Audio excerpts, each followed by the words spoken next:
Oh shit, I forgot to turn off stream elements. Uh-oh. I didn't even edit the light goal command thing at all. Oops. That's a problem for some other time, I suppose. Uh, if you see anything about Sonic Frontiers, just know that is not applicable right now. Why is my CPU just so high right now? Why is it launched up so high?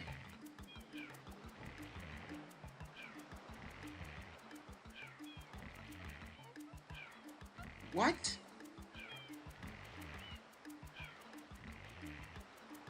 Yeah, that's alright, cool off. Go back down. There you go. I don't know what the hell that was about.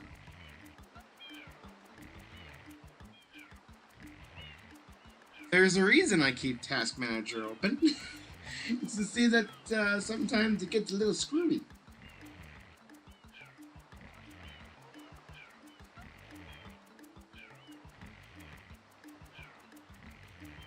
I think most of it was just like the default antivirus thing kicking in for a little bit. Not that big of a deal. It happens.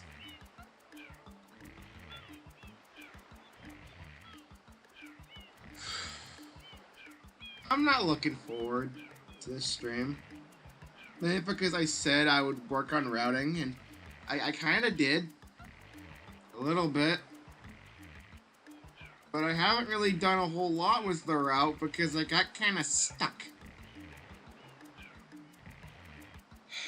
No matter what happens today, I'm doing gelato skip. And I did a few hours of practice yesterday. It did not go well.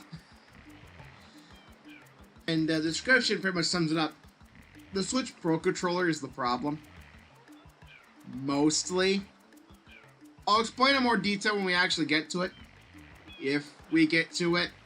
But the point is that we will. So keep that in mind. I'm not looking forward to this. And I'm surprised it was voted on to do this for this Thursday. Good news, though. I already have next Thursday's planned out, and you can't stop me. Wave 4 has a release date of the 9th, which, if you couldn't tell, is, next week. So maybe I could finish with time trials I haven't done in Wave 3, and then do Wave 4 stuff, or maybe, like, host viewer races or something. Or, like, join an online lobby or something, I don't know. But I will be playing Mario Kart next Thursday, and it won't be some stupid gimmick. It won't be some stupid gimmick thing. No, don't have to worry about that. Everything's fine.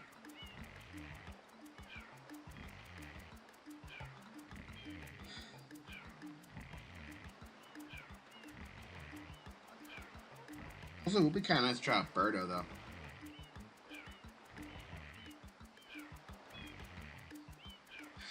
But, I don't know, like, this is going to be short or not. It probably won't be. Who knows?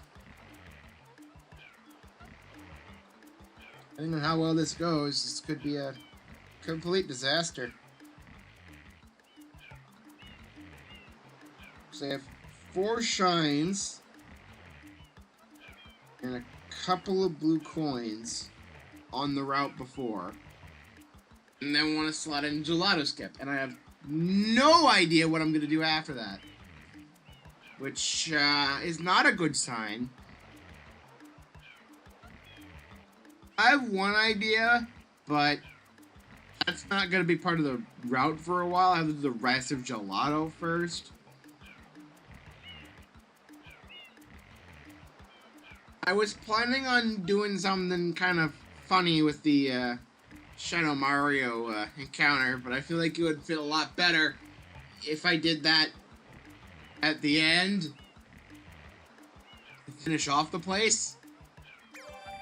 But that's not really important right now. I think it's probably best I just go in and suffer a bit, honestly. This stream is gonna be a fucking pain.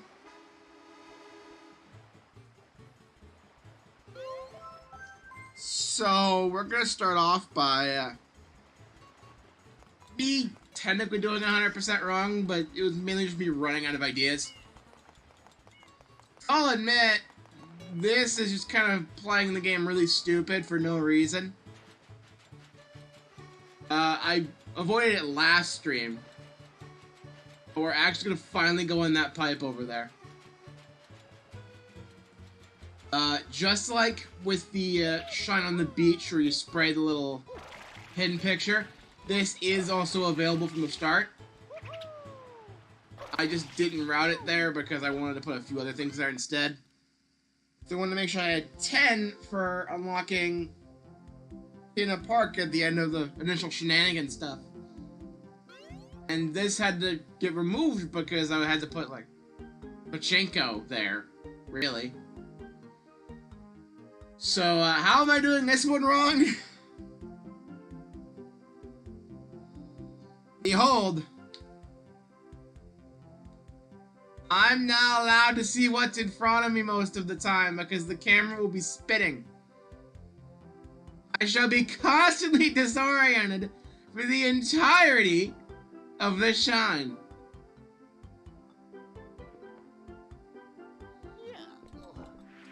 Yep. I ran out of ideas. Also, flood does not work sometimes when jumping off this stupid slope.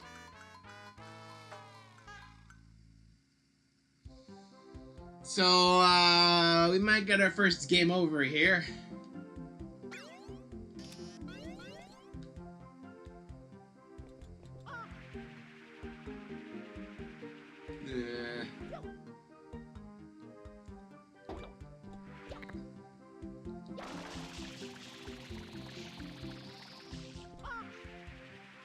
I did this in practice.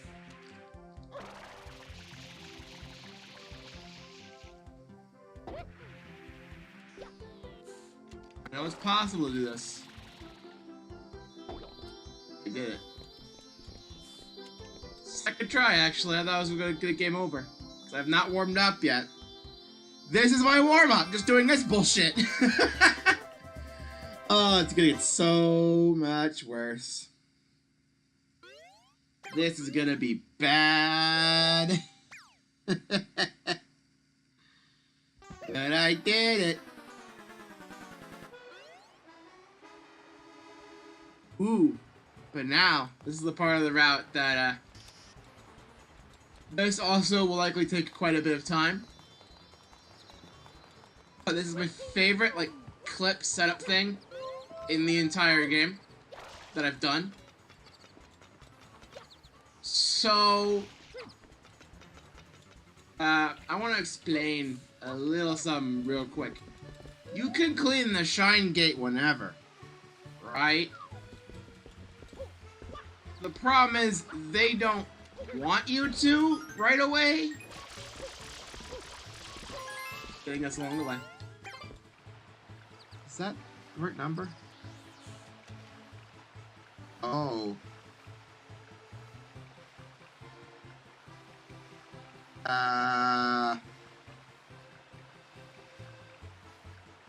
Uh-oh. There was a blue coin I forgot, yesterday. We'll get it. We'll get that, blue coin, I promise you. We're gonna do it during this. So, we can get up here again, like before. And we can clean it.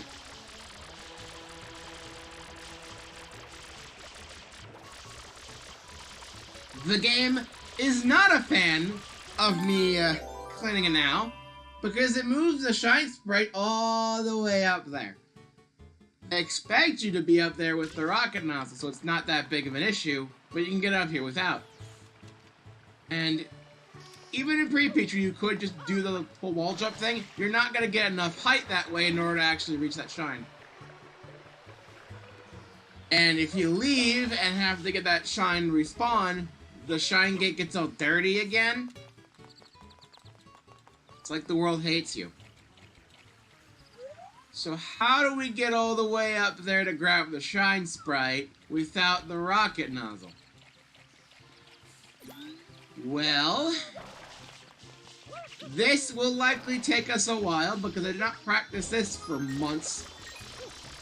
I haven't touched this in a while because of other projects and who knows what else at this rate.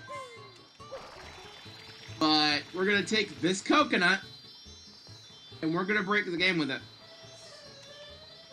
That's the thing with Mario Sunshine. If you're going to play it 100% wrong, or at least 80% wrong, fruit is going to be your best friend. Fruit in general. Because fruit allows you to clip into basically everything. Even if the game isn't too happy about it. So, we're going to go right here on this grate.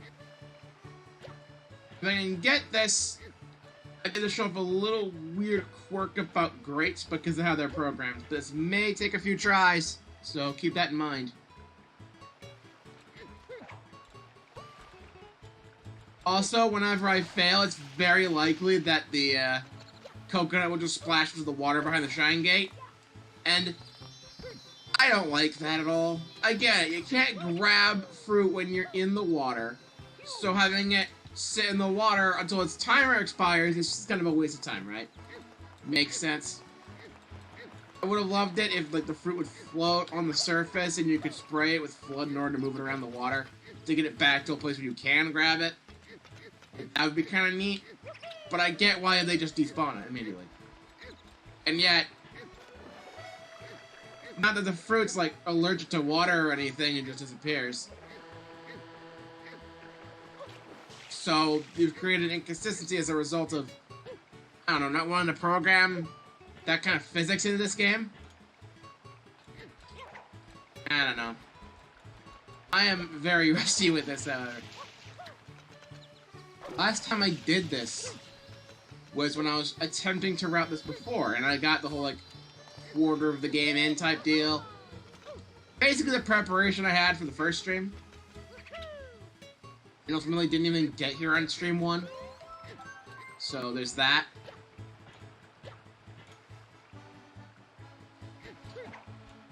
I don't know if I'm doing too early or too late or what. But this is a little annoying. Honestly. If I could do this, I can do gelato eventually, but I don't know. Already starting off with a doozy and a half, which isn't too great for my sanity, honestly.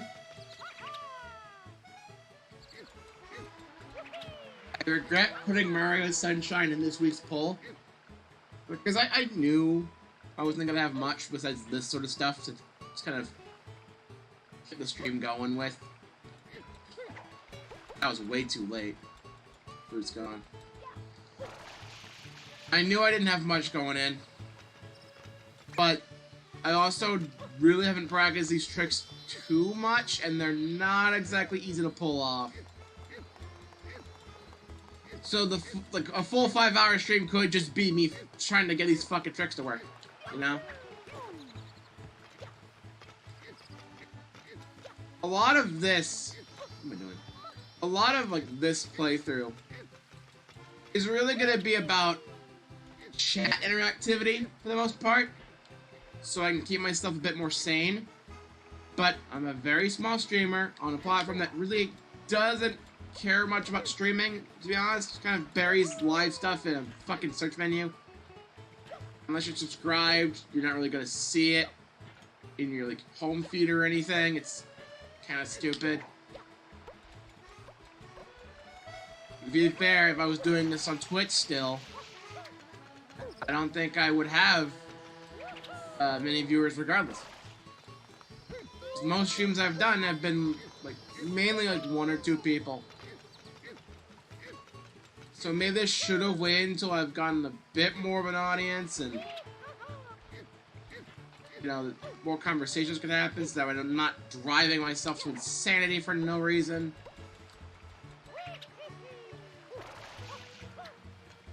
Plus, it gives me the confidence to know that people are going to watch this stuff that I come up with. If people want this, you know.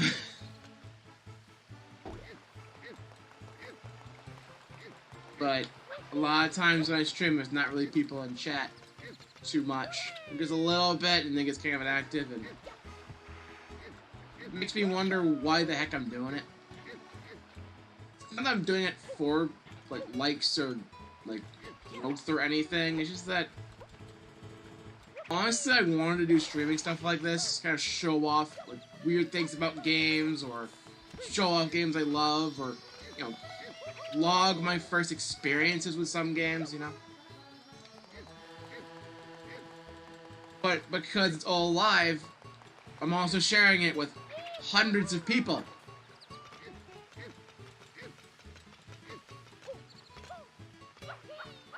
So when chat's pretty much silent the entire time, I don't know, it makes me feel a bit self-conscious and makes me wonder if doing this is even worth it. Plus stuff like this, where I know it's fucking boring and I can't spice it up with chat, just makes it worse.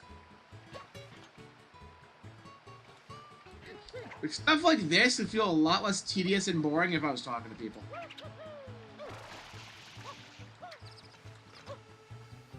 Maybe next time I stream this, I could organize like a stream call. Maybe get one in on this. But if I do another stream of this anytime soon, it's gonna be a little while from now because I still have to plan out a lot more of the ramp. I've added basically nothing. I'm just kind of going with the... I'm just gonna hope stream gets to a decent length just from doing these tricks alone. That's the thing. And honestly, I think this part with the coconut's the hardest part of this trick.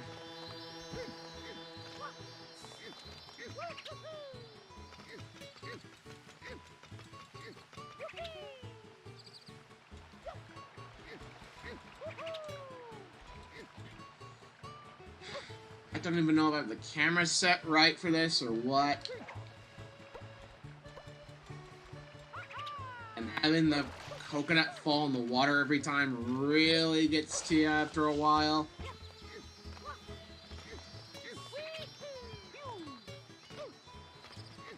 It took me a while to get this right on my first time. I actually remember what I was doing when I was doing this. I tend to have like background videos on while I play games and such, so that way if I'm doing something like this, I'm not just getting bored. And I saw something in the background, and I distinctly remember what I was watching at the time when I was doing this the first time. It was a video about web TV.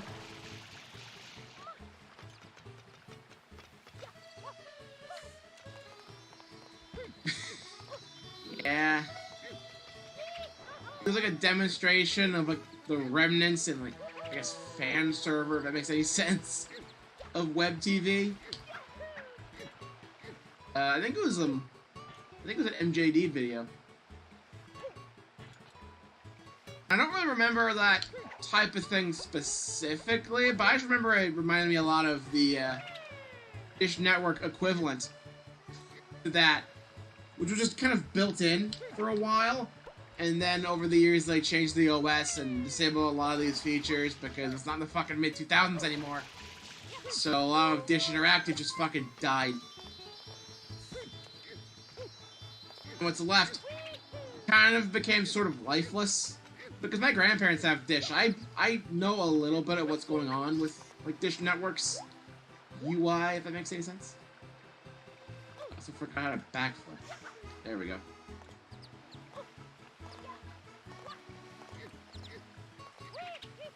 But, do you guys remember Dish Interactive?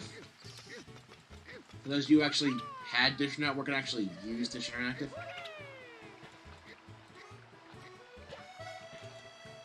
There's like this deal where some channels let you push a button and you're interacting with the thing now. Or there'd be like a games menu with some like set of exclusive games, and some of which were like based on things on certain channels. Like Disney Channel had a bunch of like exclusive games, which sadly have all been lost to time. This is just the nature of Dish Interactive, which sucks. The only way we're gonna find those is if an old Dish machine still has the data on there, which is very unlikely, or at the very least a lot less likely than like the fucking Satellaview stuff, you know? Or someone fucking hacks Dish, you know, similar way to what happened recently, apparently, and then just gets the data from them directly. But I don't even know if they still have it because it's not in fucking use. I don't think they're gonna archive it themselves. It's probably all fucking gone by now. Lost forever outside of screenshots, videos, and maybe a recreation or two somewhere. I don't know. It's the nature of that type of service, I suppose. It's just how it is. Not much we can really do about it. Just a bygone era, I suppose.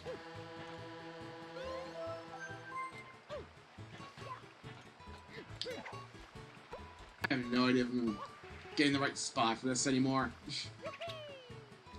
If I do it right, I'm gonna clip into the hill, and then if I do, I want to start hovering it immediately and hover like on top of the grate.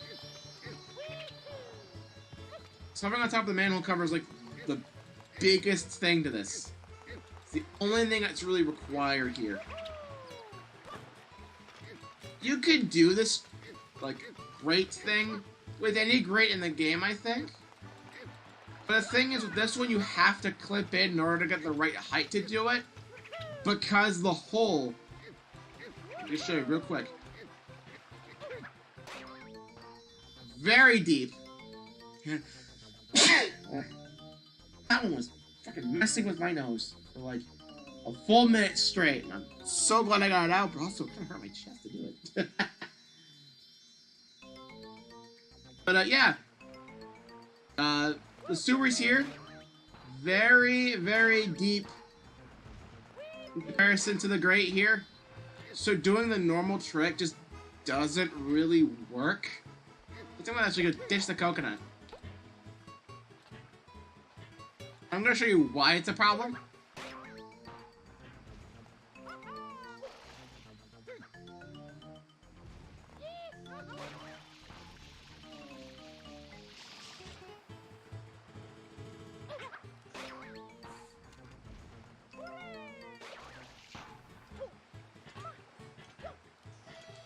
So, actually, I could probably show it off with another one.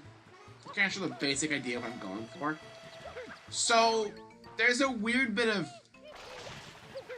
stuff revolving around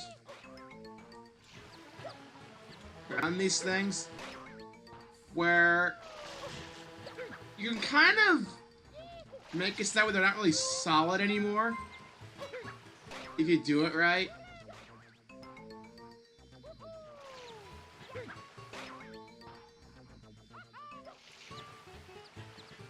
I'm kind of doing it to an extent right now because I'm jumping up and I just kind of clip into it like that. Everyone's probably seen that happen. But it's kind of a weird way to sort of abuse it to kind of disable the entirety of the collision for a manhole cover.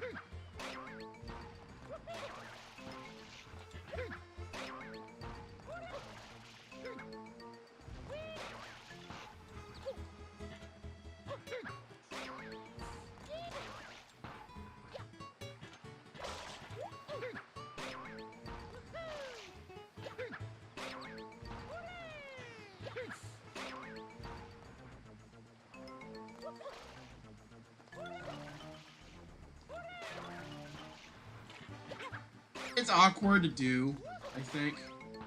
I haven't done this in a while. The idea is, we want to have it cover like this, that we can trigger it multiple times, I think.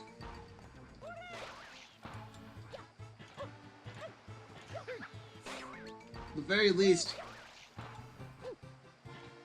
you want it so that way if you jump at the right time, it doesn't really understand that you're on the surface. It thinks you're still in the sewer. So the grate just doesn't have collision active. These kind of fall through. The problem is I kind of forgot how to do that. It was like this basic.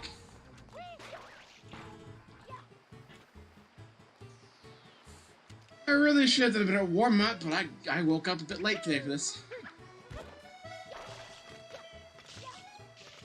I made to look up a tutorial on this again. It's been a while. It's not that it's like out of the picture.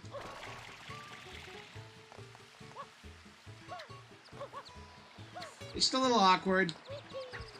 Probably less awkward on an actual GameCube because of a controller. But that's a topic for a little while later. The thing is, in order for the trick to work, you have to be at like a certain height, and you can't really get that too easily. Like, you can't really get it too easily with this height. It's like a little bit too deep in order to actually reach the cover. So by messing around with the coconut, it makes the trick actually possible because you actually get into a better position for it. And then once you actually get it going, it's just kind of a freebie. From there, you just gotta get a frame perfect jump, which doesn't sound that bad. Because really, it's not that precise.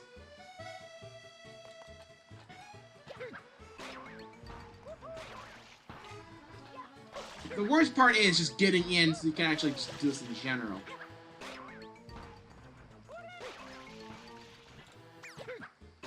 I'm trying to test out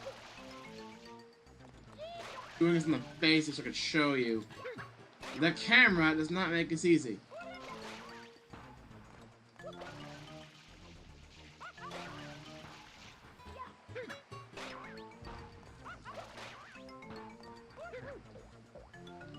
You can kind of see for a little bit while the animation's happening that Mario is actually standing on top of it.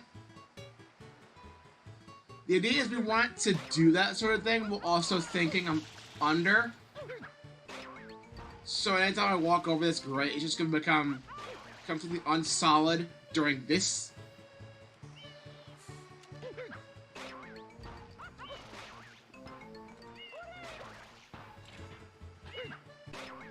And once you get it, it's actually very hard to get it to break. And if you use it to your advantage, you can kind of just slingshot yourself up. I'm gonna actually load up a pre-peach video so I actually have a fucking idea how to do half this shit. Because Lord knows I can't do it regardless.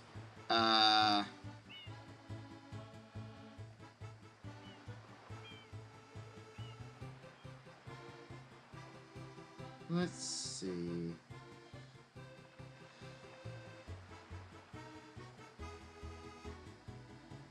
No ad. I'm not gonna have an ad play on my phone through a fucking shitty laptop mic. Not today, buddy.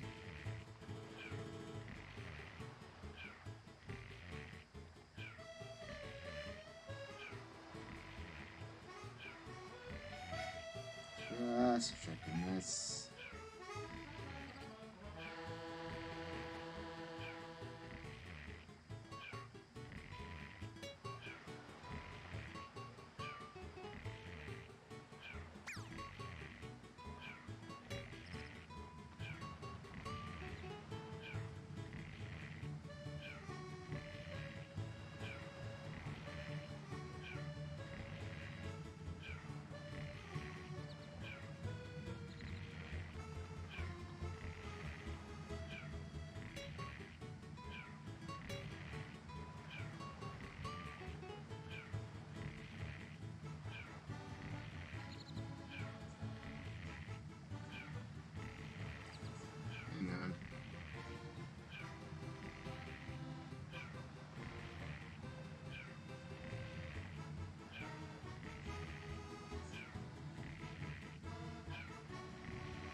There we go. Okay. Okay.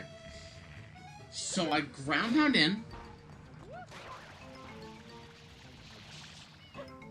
There we go!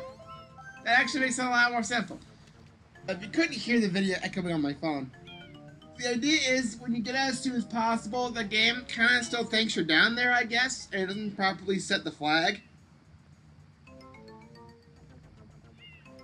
And you get really confused by like hovering over it because when the camera resets to being a normal position again, it doesn't really understand what the hell you're doing, and it gets kind of confused. So this happens.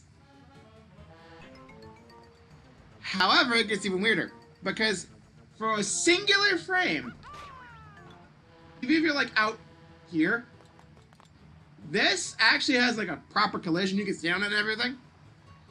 And if you jump on that exact frame, hopefully I can show it off. So I'm gonna take 2 tries.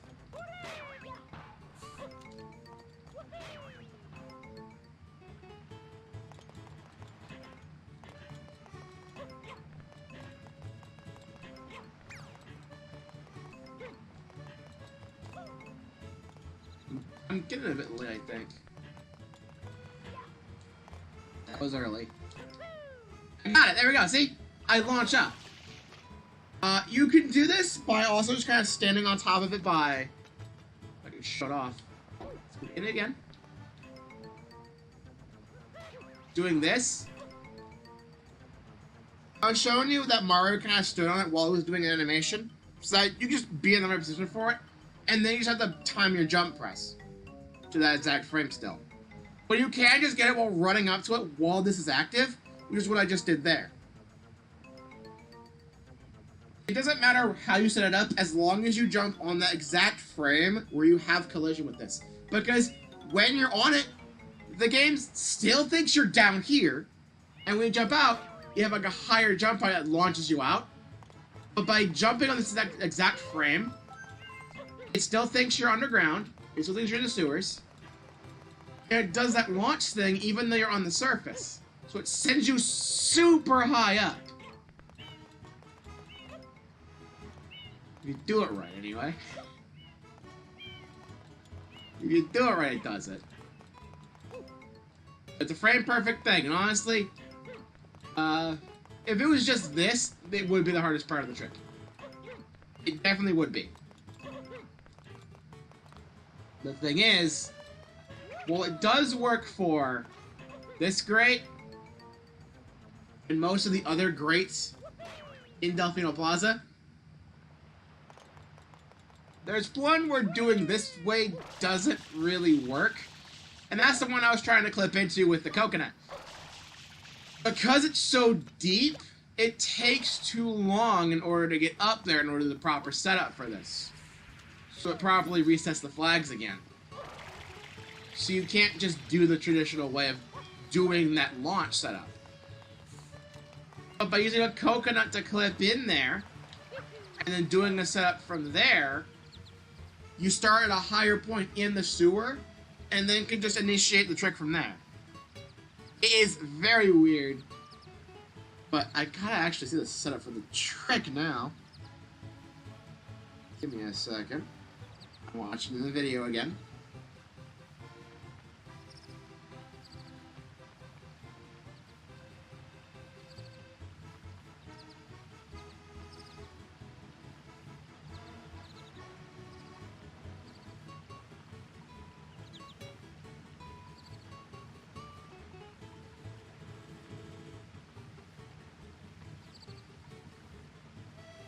There's the coconut.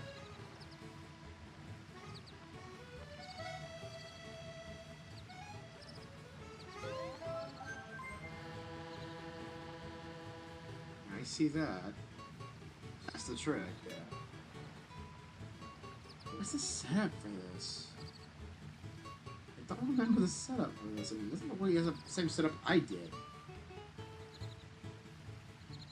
It definitely wasn't the same setup I did for it. I think I saw someone else do it. And there was a better setup for it. Like you line your foot with the sun and And you did the proper camera for it or something? I don't know. Let me check the world record video that will inevitably do the same trick. It's almost like it's a speedrun category at one point, and many people didn't really do it. For good reason!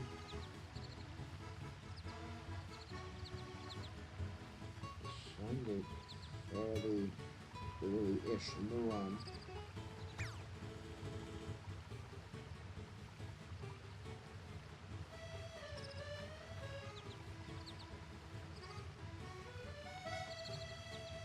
That's a moon on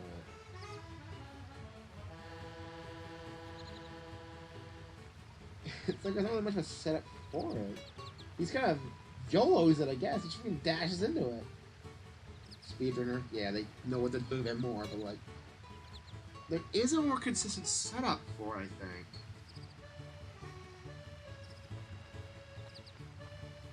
Let me go back to that initial video.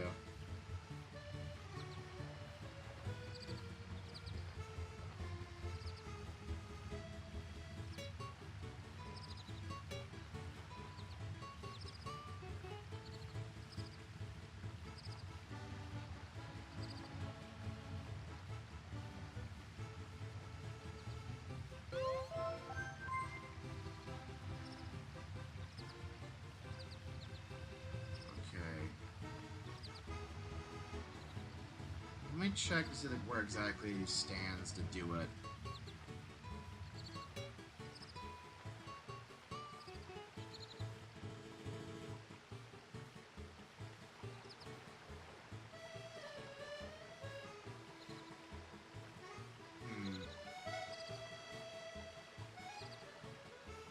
Getting the proper angle might be a bit of a pain in the ass.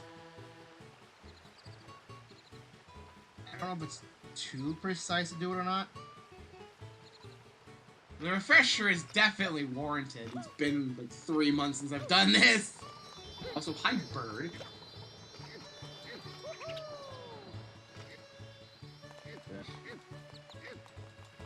Yeah, that refresher is definitely warranted, and I got to show how the trick normally works, but because of how I hate spin jumping in this game. Half the time it doesn't frickin' work, and it's also tied to your movement stick. So it can just be kind of awkward to do at a lot of points. Well, apparently you can't just do it in place. Somehow. I don't get it.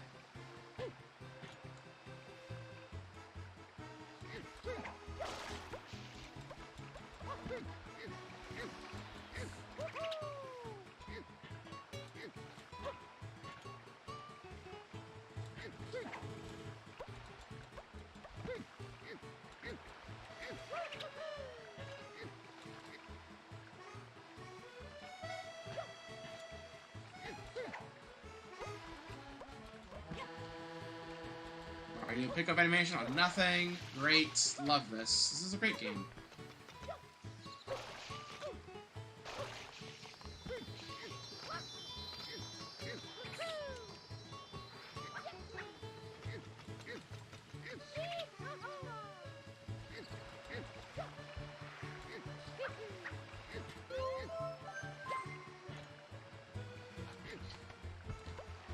Okay. That was a distraction from the fucking alert. I can see the damn ledge, because the thing's in the way!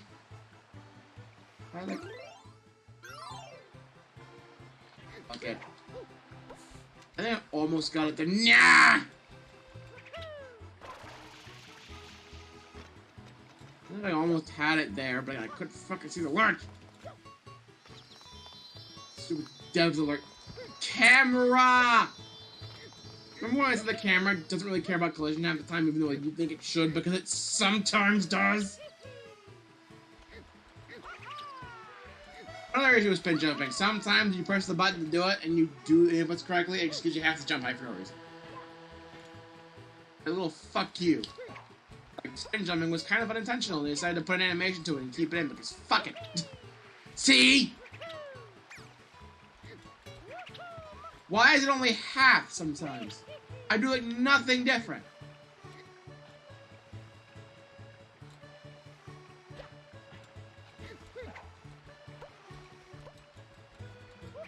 even though I'm doing all this weird shit, I'm never speedrunning Sunshine. Fucking spin jumps don't work half the time.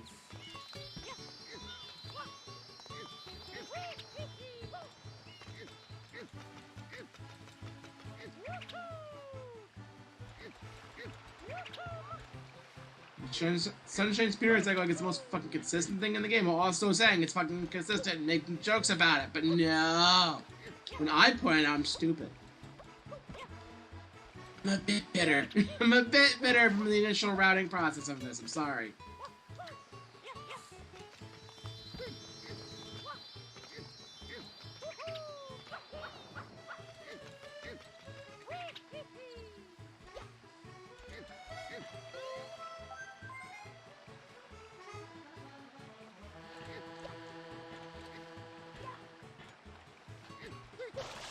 Ooh, I had it, and I started... You hover a little bit too early, I think. That was the clip.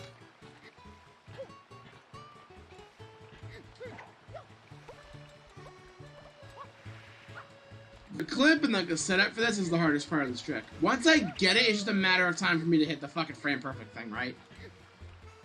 That's not the problem here. The issue is just getting the clip and the hover right on it. Once I get all that squared away, once all that works, I'm good. Then it's just getting the fucking jump, which honestly, a frame perfect jump is a lot easier than doing this bullshit, just saying.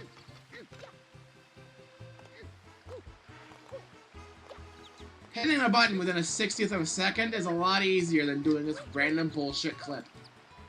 I'm sorry, it just is.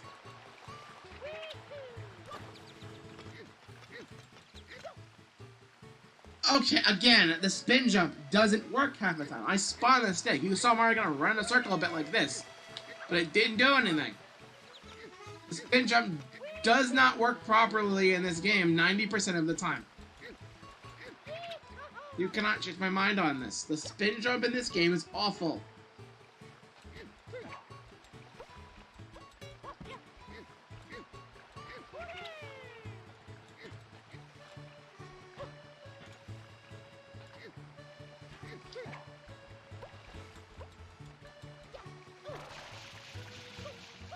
What I can tell, it has to be the coconut. If people could do it with the pineapple, it would save time from getting the coconut. So, it has to be the coconut.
Coconuts!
Got the clip and hovered too early. Fucking.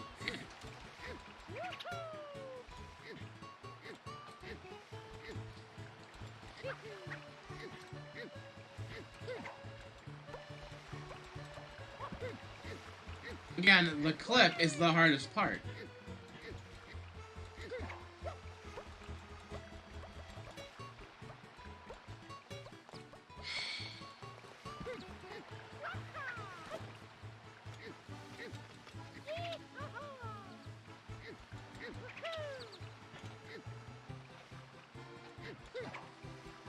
That was too early. You know what? If you're gonna fall off twice and act like this, you don't deserve to live. Fuck off, coconut. I'll get your clone brother over here.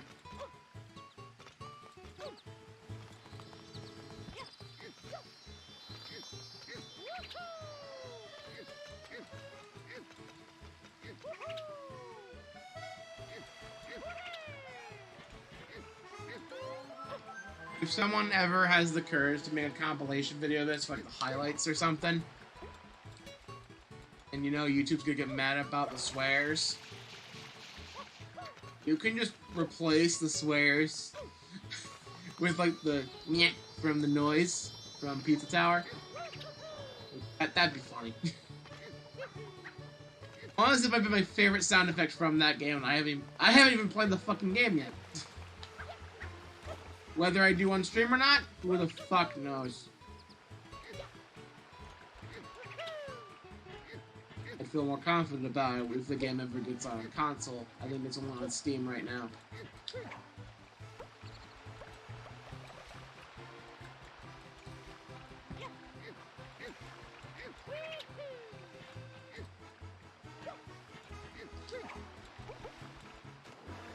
Interesting, that one's gone.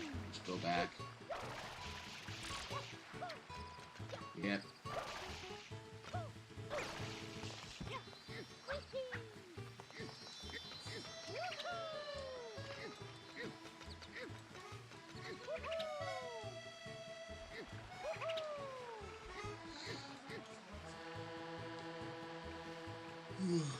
You can tell I have not gotten much sleep. I guess that's fine for the most part. Though I am fucking tired of setting this goddamn alarm. I'm tempted to not set an alarm and just pretend that I did. Because for the past, like, 7 or 8 times in a row that I've set an alarm, I've woken up like 2 minutes before it. Consistently. I've never been woken up by my alarm. I wake up for my alarm to work, I guess. I don't know. So I set my alarm for like, I'll set my alarm for like 8:30. And I wake up at like 8:27. Fuck it consistently. It's not that, oh, I've been doing this for so long I don't need the fucking alarm anymore. It's only on days where I set the alarm. When I don't set the alarm, I can sleep like whatever. I can sleep into like fucking noon. Like, with the alarm, I always fucking wake up before the alarm. So half the time I fucking turn it off, but I don't want to feel those shitty ass iPhone alarms go off again. So I'm already fucking annoyed from waking up a little earlier than I wanted to. Even if the alarm did go off, I'd still be just tired anyway. I feel like I never sleep well with an alarm. But I feel like I have to get up because I have to lose stream for a decent chunk of time.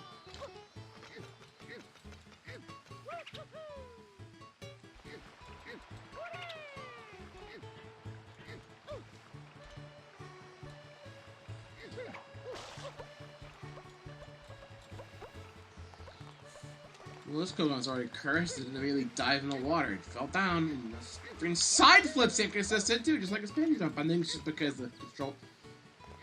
You saw me walk around that circle, right? Why was the game not happy with that? Why wasn't that a spin jump? Where am I going? Half that was out of my control. You know what? Curse the stupid coconut.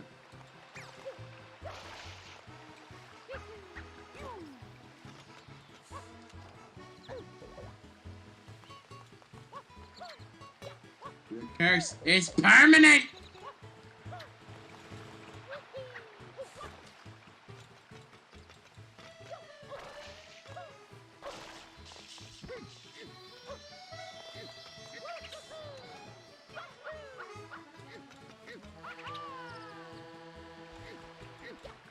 Some people call it skill issue. Some people, like I normally would call it really god-awful game not working. Like, fucking did a full rotation, and the game's like, nah, you need to do like 5 to get a spin to work, and then we'll only give you like half the height you're supposed to have. But, you know, internet people who like to fucking make shitty memes that are extremely absurdist, is at 3 in the morning, you're just kind of like drunkenly tired and just want to fucking make some random bullshit on your phone. Spoon! But, you guys can call it the curse of the coconut. That's it. You can make it like the weird glitch text and have it like warp around and like spin around the screen. He's like, the curse of the coconut! No! It's cursed!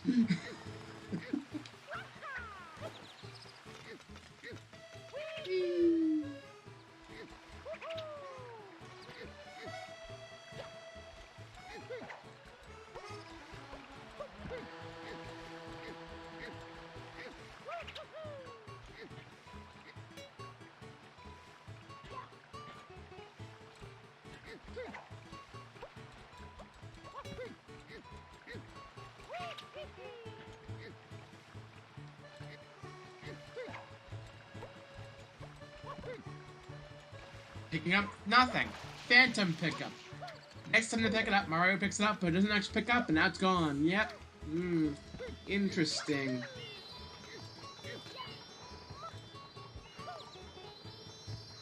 It's mildly amusing when a Pikmin does that, because the item's still there. You just whistle the Pikmin and then try again. When Mario does it, the item's fucking gone. You have to backtrack to who knows where in order to get it again. But at least Mario gives up without having to get a whistle blasted in his face. That's something.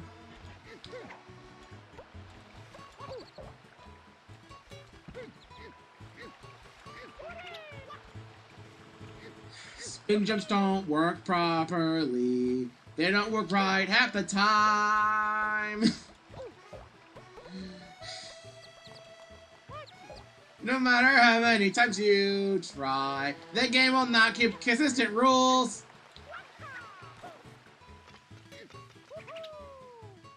Inconsistent rhyming was not because of laziness, but also, it was mainly just because, it also reflects the inconsistency of the fucking game's rules.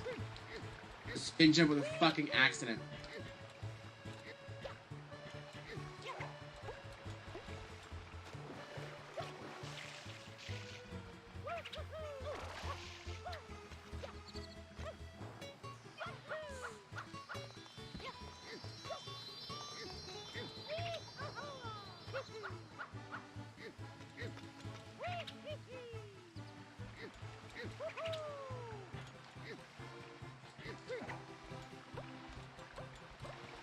Yeah, I'm just gonna film that one.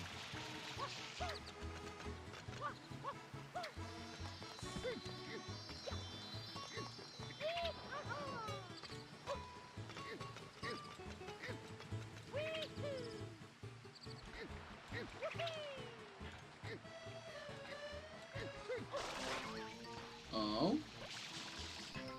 Got it! Okay, cool, we got it! Now it's just getting the fucking one frame jump. I'm gonna do it the way I did it, like initially, so I don't have to go down there and like hover to get on top of the thing every time. I'm just gonna run on and we get the one frame jump that way. It'd be nice if the camera didn't keep fucking switching. I make it a lot easier.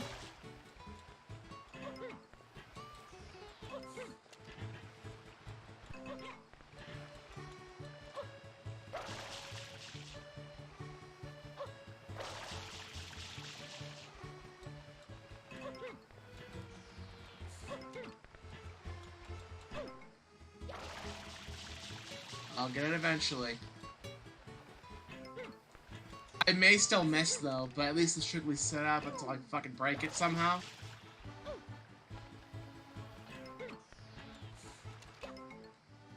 So as long as I get a one frame input for the jump, I'll be fine. Actually, probably for my water, because I will need to hover a bit in order to get to the shine itself.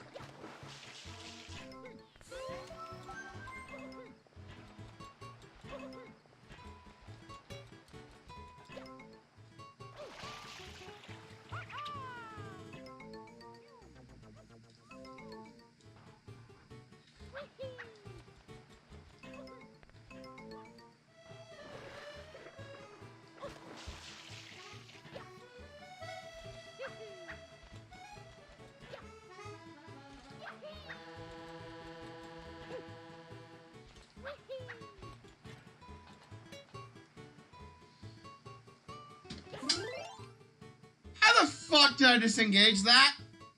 How did I do that?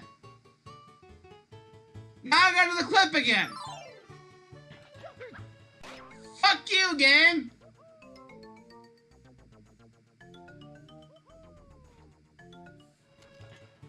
Fuck you, game.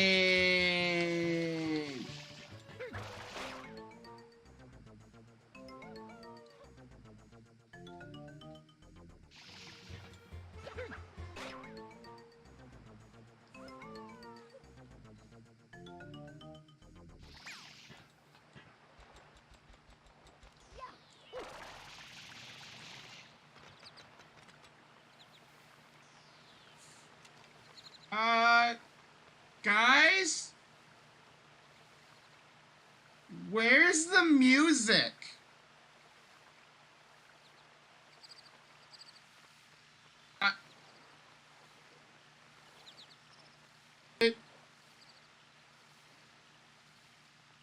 Where's the aisle? What?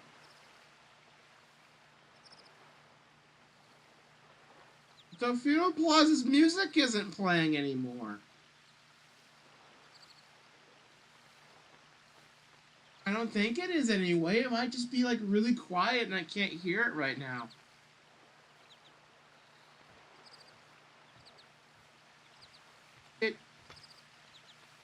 Oh Lord, I broke the music. So I did the clip, got the freaking setup, broke the setup somehow because I fucking knew I would. Then, in my rage and frustration, broke the music entirely. This wasn't planned.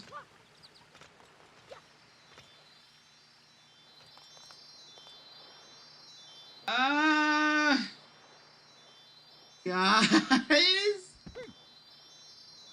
I hope the guy's not gonna be like us while I try to get the clip again. Because that would just be depressing. Wait, please, if I just get it like wrong once, it should fix the music, right? I fucking fat fingered.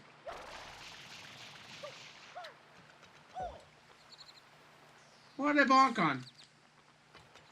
What did I bonk on?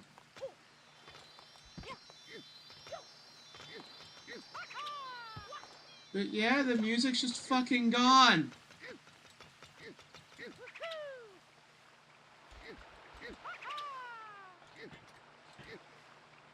I think this game is just barely more stable than Sonic 06. It's just this game in a casual sense can be played without running into most of this crap. You gotta have to dig a bit before you find anything here. You don't have to dig much, but you have to dig at least a little bit. This is the Sonic 06 of Mario. Weird black sheep that people just kind of ignore happen for the most part. Because people don't want to talk about Seventh Low Points ever again.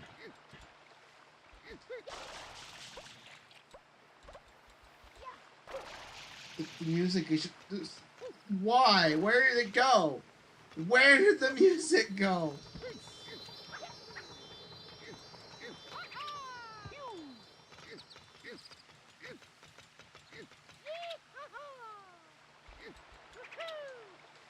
Where did the music go?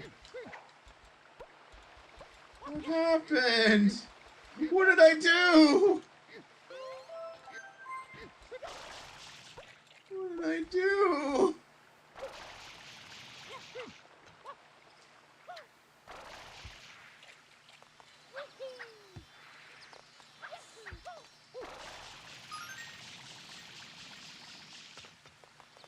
did I do?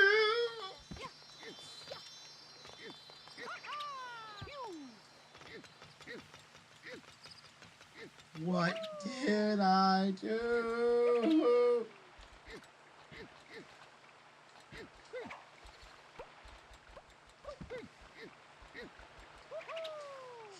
Should I be, like, scared? I'm getting the clip again. Like, just keep hovering too early because I just get a little nervous.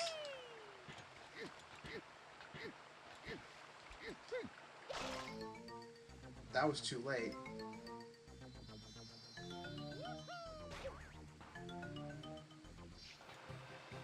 Okay, the music's back. Okay, we're not living in a fucking dead silent limbo anymore, thank God.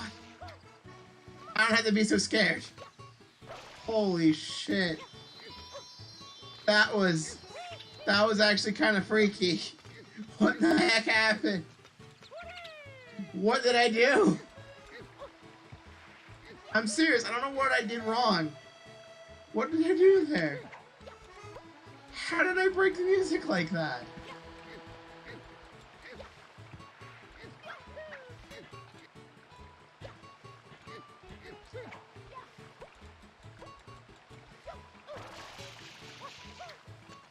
I have no idea what I did. I feel like I've asked too many questions, and they're gonna come over to my house and feel like kidnap me, be like, you weren't supposed to see that. Just in come with us. The fucking like Nintendo house arrest.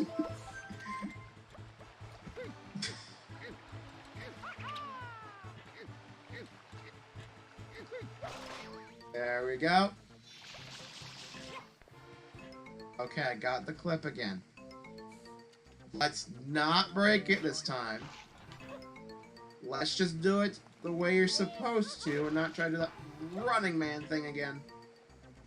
I think doing that broke it.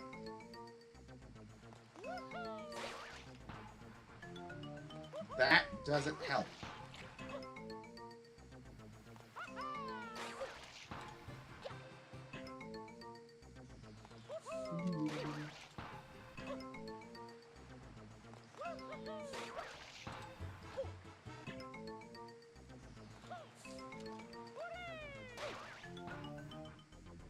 Again, this is the easy part.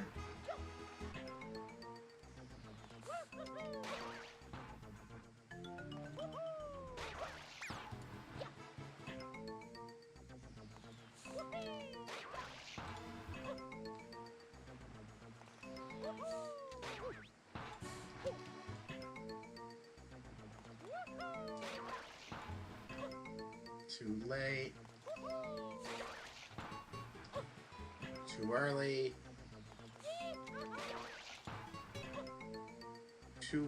Wait, that was early? Too early. Too late. Too early. I have to kind of get a feel for it.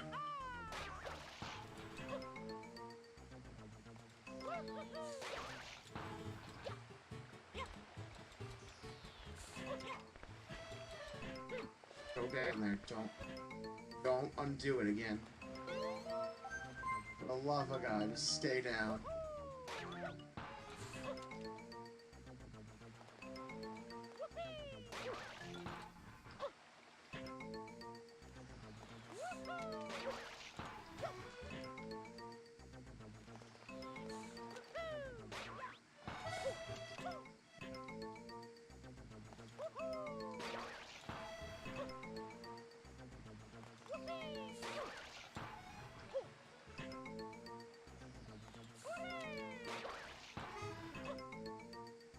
That was too late.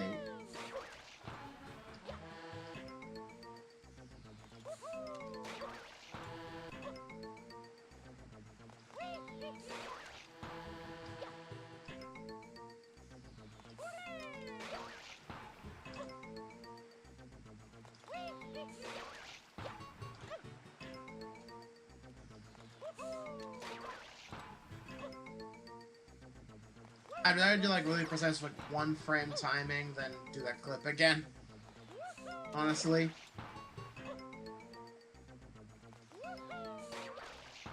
Frame perfect timing is easier than like a lot of the weird bullshit clips. So a lot of the weird bullshit clips you have to do like a whole bunch of convoluted BS. There we go! With frame perfect jumps, he's gotta press the button the right time. Okay. With frame perfect jumps, you just gotta press the button at the right time. It's a very exact time. At least it's only 1 input.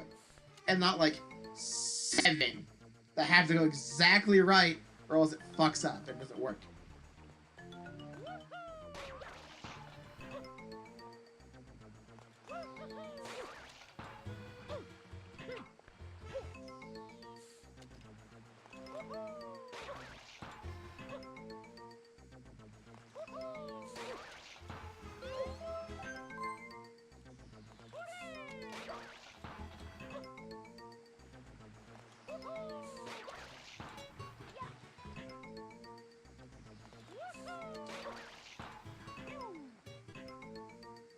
I kinda got it there, it just didn't launch me.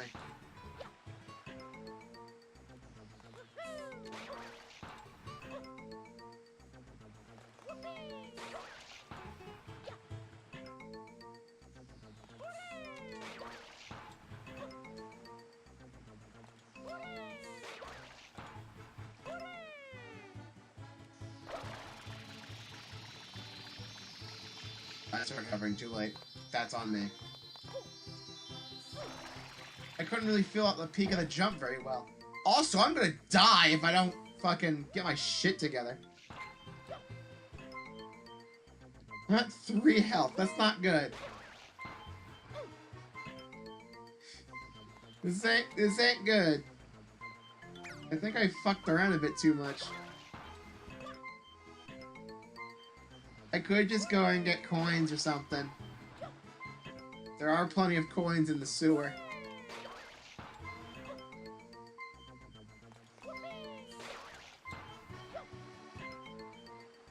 I think I should go look at some coins. Here we go. Now I feel a bit more safe. Now I feel a little bit more safe. I'm not gonna be annoyed by you know?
Stream and spot running again. What? Why did it quit? Why did it quit?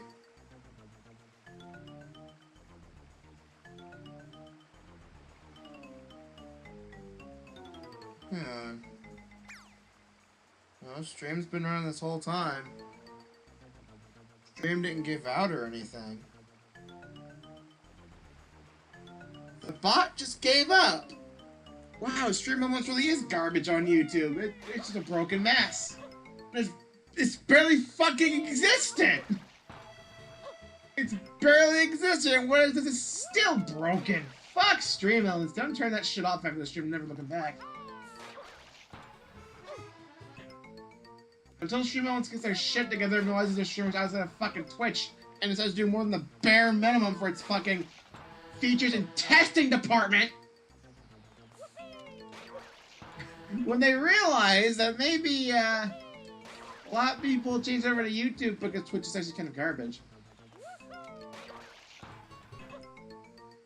Honestly, I would love the convenience of having the VODs on YouTube straight up.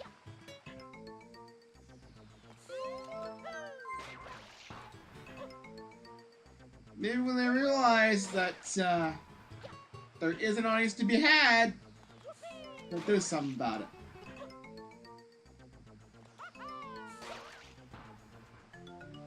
That would be nice. I'm 100% disabling this fucking bot. Fuck Stream Elements, dude. Absolute garbage on YouTube.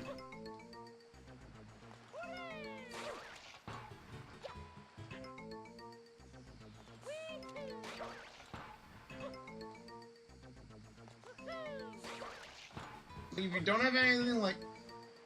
If you don't have fucking... like, monetization, if you're not making money off your stuff, Stream Elements is basically just nothing. Like, it's a subscriber message every now and again. Oh, we can spam your chat with things that we feel like working, but half the time we don't. And that's it. Can't do anything else. We keep talking about a point system on the commands, but we don't have actually any points on there. No, are you joking? No. We just copied over everything from the Twitch one and expected you to get it. Just try what doesn't fucking work. It's not built for YouTube.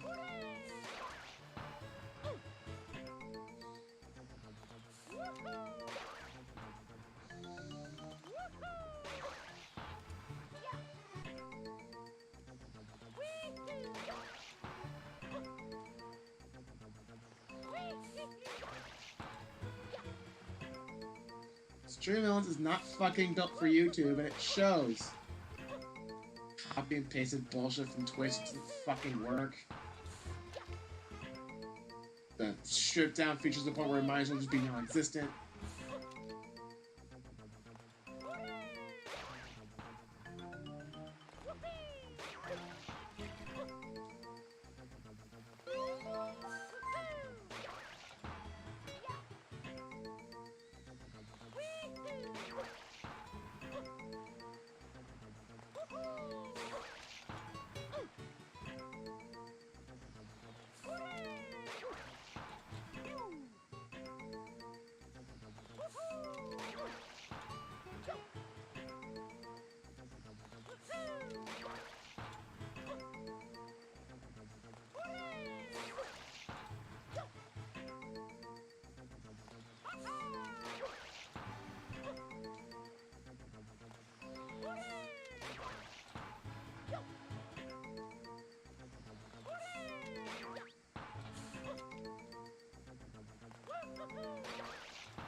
After stream today, I'm just gonna load up some Pokemon Violet and get the raids done for the new legendary Paradox Pokemon that are out, and maybe do a little bit of Urban Mystica grinding.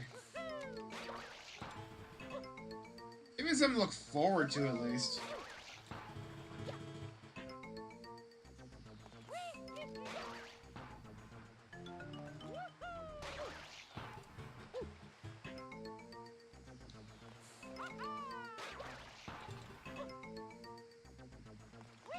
Maybe I'll do Splatoon for a little bit because I hear the current salmon run thing is fucking godlike right now. So maybe some games of salmon run, especially because they have a new like pool system where you can act stream elements. You have shut off twice during the stream. I get it. You're running. You don't want to. Just take the fucking day off. If you don't want to be here, you can leave.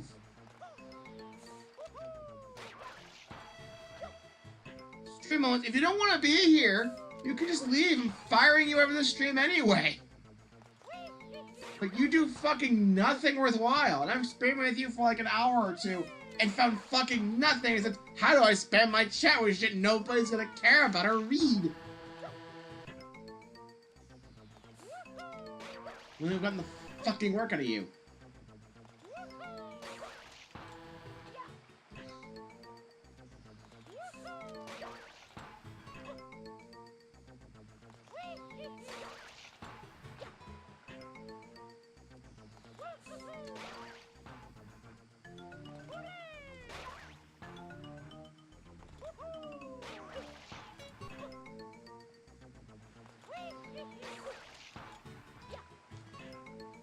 Why can't I get this anymore? What the heck?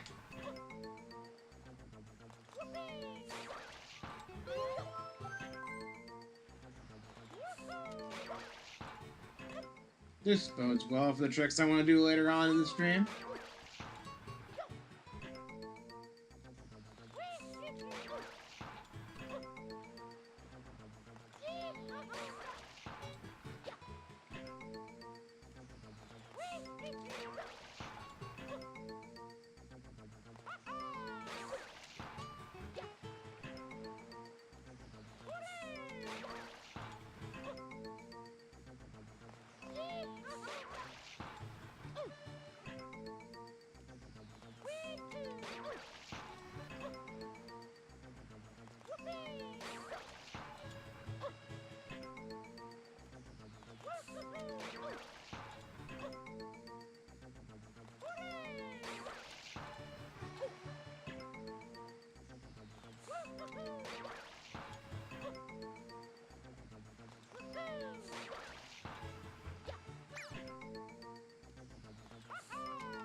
There we go. Oh! You just missed it too. It's actually a lot less precise than you think. It's a lot less precise to actually grab the shine than you think.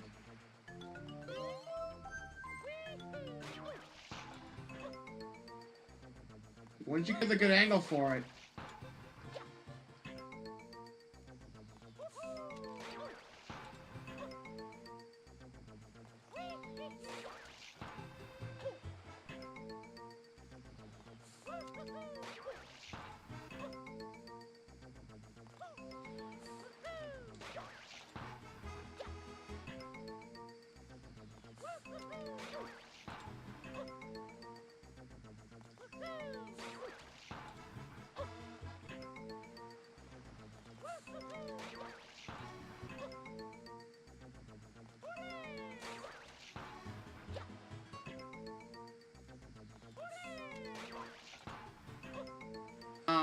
There's one thing I want to do before next stream, and I keep putting it off.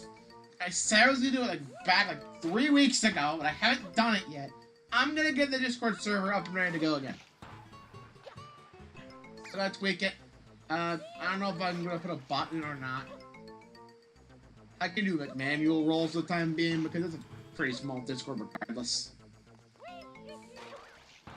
Maybe get like a better overlay for streams here, so it's not just the gameplay video like this. Getting a nice unique overlay would probably help gauge a bit more interest. It's like, oh, it's not just the game. It's not like the least. It's not like minimal effort. Ooh, interesting. Things are gonna be changing here in a bit. That's all I'm saying. Now, some of the future streams of like this and other things will probably look a little different. The problem is, I'm not sure what exactly I want to do for it.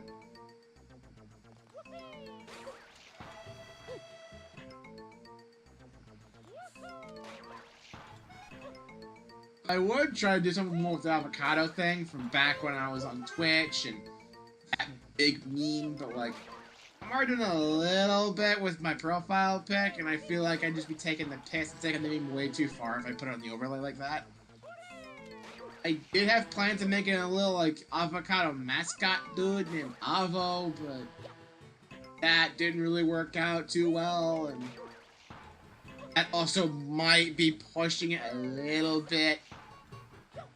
Like a reference in the profile picture might just be enough for that, and people could just ask questions about it, and I can just let them know the tale of the avocados. Tale of the stream avocados. That whole thing. In case you haven't figured out what the heck that's all about yet from watching like a past Pokemon stream. The idea was that, I guess someone in my chat got really bored, or that was just like their big opening thing, which is spamming avocado emojis in chat. It did help make us a bit more lively, and I think other people in chat did mess around with doing that at points. It kind of became our little thing. It was kind of a stream meme, and I was not a fan of it at first. I'm like, why is that to be our first like big stream meme? Oh god, this is awful. And then I kind of started to embrace it, as you can tell. Honestly, I don't mind it.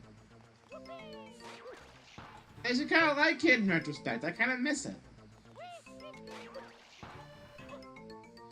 But it's a little, like, I don't know, representative, really is the word for it. Maybe like a symbol of the past era. I'm just keeping the fucking avocado thing on the profile picture as like a little, like, I don't know. I don't know how to fucking describe it, but like, it's a part of the history of the channel. It is kind of noteworthy to an extent. Most noteworthy fucking thing I've done outside of a fucking shitty Roblox wipeout video that I'm a fucking preview peasant, like, early high schooler at best. Fucking screaming my freaking lungs out because it's fucking difficult to play.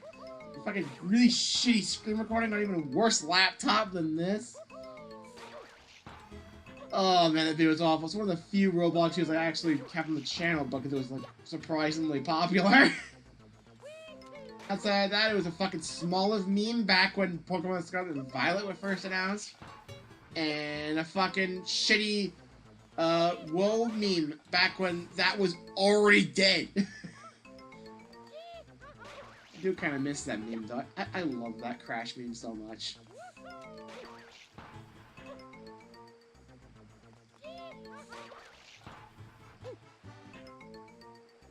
I also wanted to do bigger and better things for the channel, but like, I don't know if it's just a terrible work ethic on my part, or just being burnt out before even doing fucking anything, or what?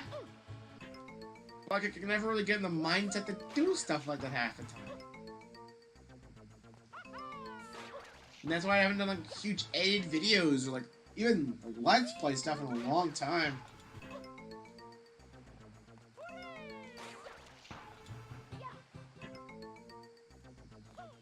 I don't know.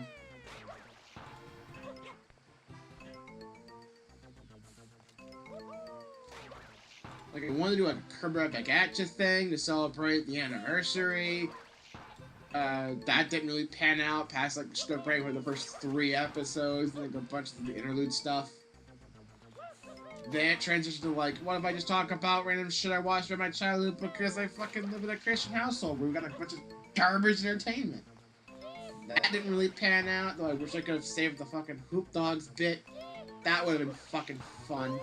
Talk about that? Nobody's fucking heard of Hoop Dogs.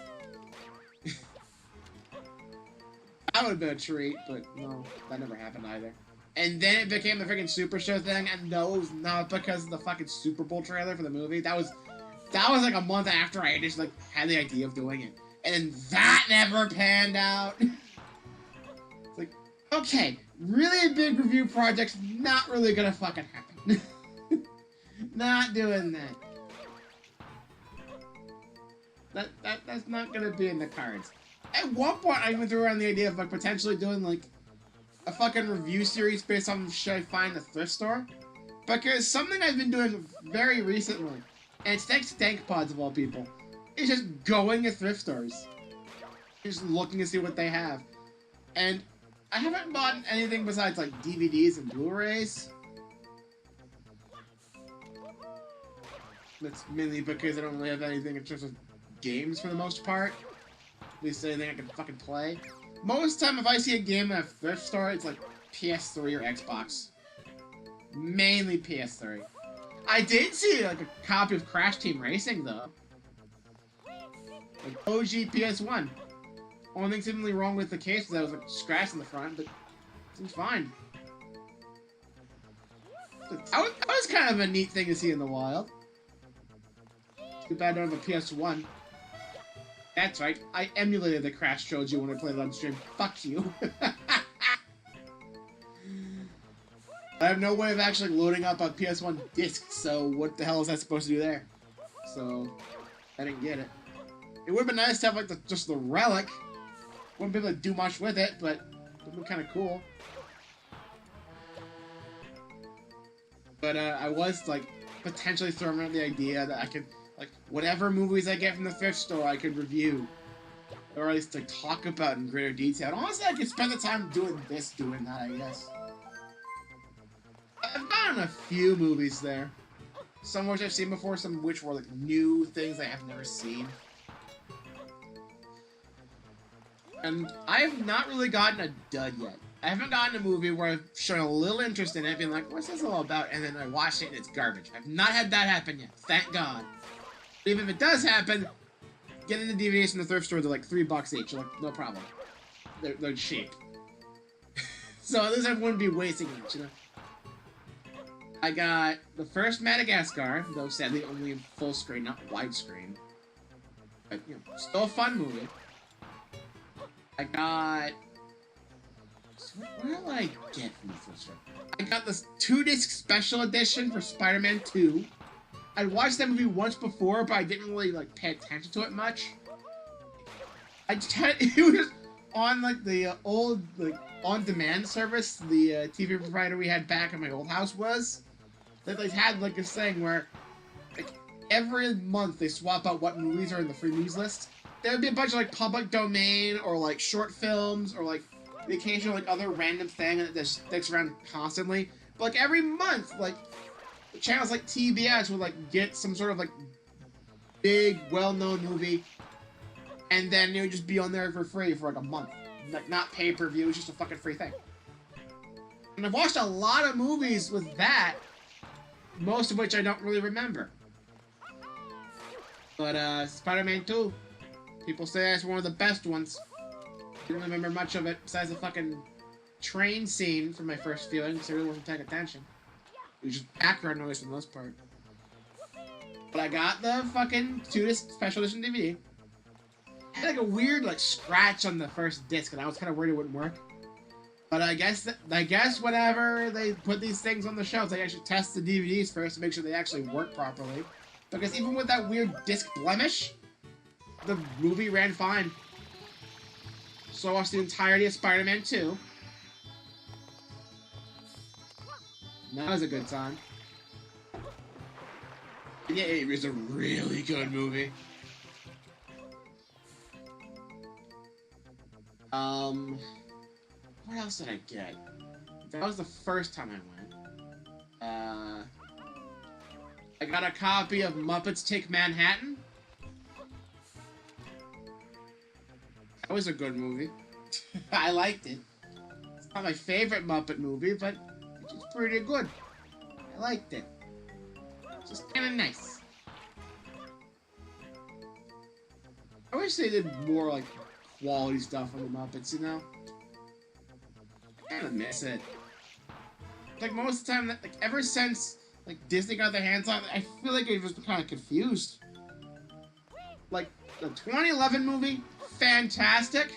Probably my favorite Muppet anything, though that's probably just because nostalgia. Like, I grew up with a little bit of Muppet stuff, but I never really grew up with, like, the full-on Muppet show. Like, I think I may have had an episode or two of Fraggle Rock. And I had, like, a little, like, a Muppet story with, like, I think it was a rabbit. The only thing I remember is the fucking bears. Because there was, like, a parody of, like, might as well jump back, I think. But it was, like, it was Roar instead. It might not even be a parody of that song, but that's the song I associate with for some reason. That's the only thing I remember from it. I have no idea what it's fucking called.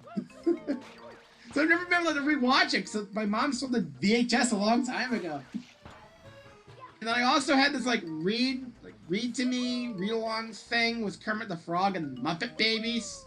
That was a weird thing. But that was really it until Mom took me to the theater back in 2011 to watch the freaking Muppets on there. And wow! I love that movie! And then I watched it again on, like, TV a few years later, because I never got the DVD for it, unfortunately. I'm so sad I didn't. But I watched it again on TV. It was just as good as I remembered. It was so good. I loved it. And then I checked out Muppets Most Wanted fairly recently. It's not as good as the original, but to be fair, they fucking knew it wouldn't be. I still liked it. I think Most Wanted was fine. But I liked the Muppets 2011 more. Then I watched the OG Muppet movie. Fantastic. Fucking love it.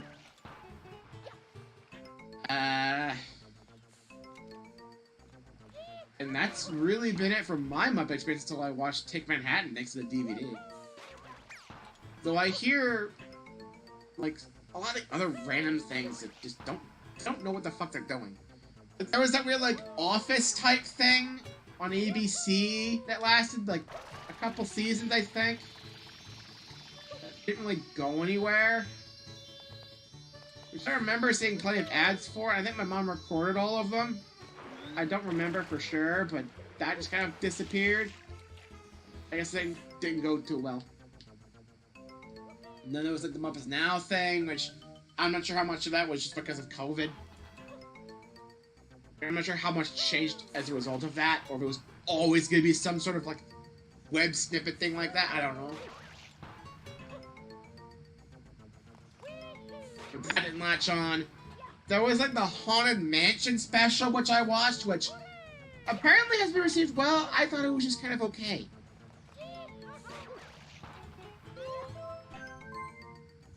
I thought it was just kind of okay. I don't know if it's because of Kermit's new voice or what, but that one just, I didn't like it as much. Like, it was fine. I've seen better, but it's not horrible or anything. It's not some massive atrocity to the Muppet name or anything. Maybe I'll watch it again this Halloween, because they'll no doubt air it on fucking Disney Channel again. And I'll give another look there. I thought it was just kind of okay.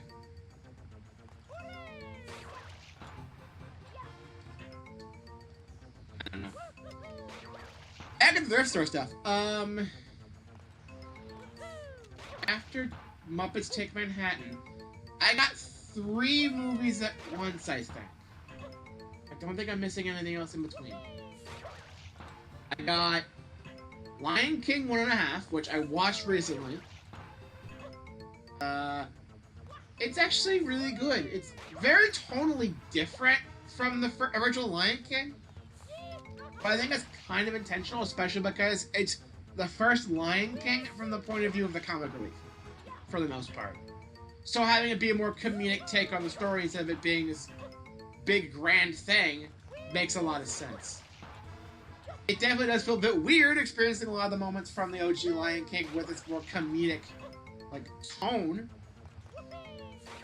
It's not a bad movie. It's actually pretty good. For a direct-to-DVD Disney sequel, not bad. There's one Disney direct-to-DVD sequel I grew up watching that I really liked, but that I never really saw it again after Mom again sold the VHS because garage sales and shit. It was 101 Dalmatians 2. It was like a movie based around Lucky. I remember so little about the movie except I think there was a chase scene involving sausages. That's all I remember from it. But, I may watch that again someday if I can ever find a copy of it. So, because they're not gonna air those on Disney Channel because, like, they know that they don't really... They know that people don't really like the DVD sequels. So they'll put them on Disney Plus at best, right? They're not gonna put them on TV. I guess they feel they don't deserve it. Which, fair, a lot of them don't deserve the time of day. A lot of them are garbage. I don't know. At the same time I got Lion King 1.5, I got a Blu-ray of the Lego Movie, which I did not physically own before. I didn't watch it in theaters because I was like a lot of people thinking, oh, this is gonna be a stupid thing. It's not gonna be a good movie, and I didn't watch it. And then I watched it on TV. Or I think I may have watched it fully for the first time because of the on-demand thing. Because again, free movies on demand on fucking Spectrum. That's nice. I actually really liked it, and I watched the second one, like, when that one was on the free movie thing, and I think I like the first one more, but I do like the second one. It feels a bit like a repeat, but I feel like it's the repeat in one of the best ways possible. Well, the first one's like everything, and it's awesome and everything like that, but like, the second one takes that, is like, okay, we lied, it's not everything can be awesome, sometimes things are gonna be kind of shitty, but like, that's fine. Everything's gonna be okay eventually, right? I thought that was kind of funny. I did watch Lego Batman once, also because of the free movie thing. I don't remember the scene where he has a fucking fit and just rolls up the stairs. No. No.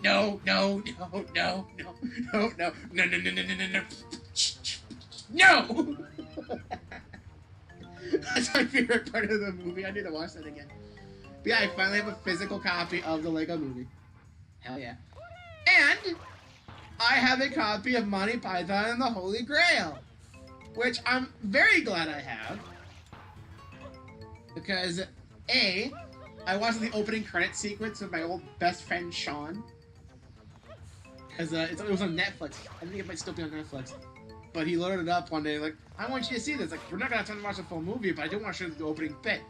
The whole bit with, like, fucking llamas and shit. It's like, every different guy doing the credits would just get interrupted by, like, forcing llamas or something, or, like, alpacas or some shit into the credits. And they have to keep firing the guy just like a new gonna do it. So the style of the opening credits just changes, like, every 30 seconds. It's great. But I never watched the full movie until Dad had recorded it on the DVR and we watched it together. It wasn't the first Monty Python we watched. Dad and I watched Meaning of Life first. Because he saw that on like the guide, he recorded that on the DVR. That was my first R-rated movie. No joke. And I did not watch my first R-rated movie until I was like fucking 20. You can watch R-rated movies when you're like 18, right? I might be wrong on that. I think you can watch R when you're 18. I knew people who watched it a bit earlier. Like, 16, 17 makes sense. I also know people who watched the first R-rated movie in like fucking junior high when they were 13. Because fucking rebelling against parents or something. I don't know. Wasn't a fan of that. So I was a little late to the party when it comes to R-rated movies. And of course we did it when Mom wasn't home, so that way she wouldn't throw a fucking hissy fit over it. But yeah, that was a fun time. That was a good 3 hours. We watched Holy Grail soon after, and that was also a really great time. I remember not really liking the ending that much, because you don't really get a satisfying ending from like a story they do there. It just kind of abruptly ends because it's effectively one big LARP session. And they get like arrested and it just stops. It just ends with, like, right before the big climactic end battle, you just get fucking arrested. Because it's all just for one massive LARP session. And I remember feeling so dissatisfied when I watched it with Dad. I'm like, that's it? That's how we're ending this? But looking back on it, I actually have a lot of appreciation for it now.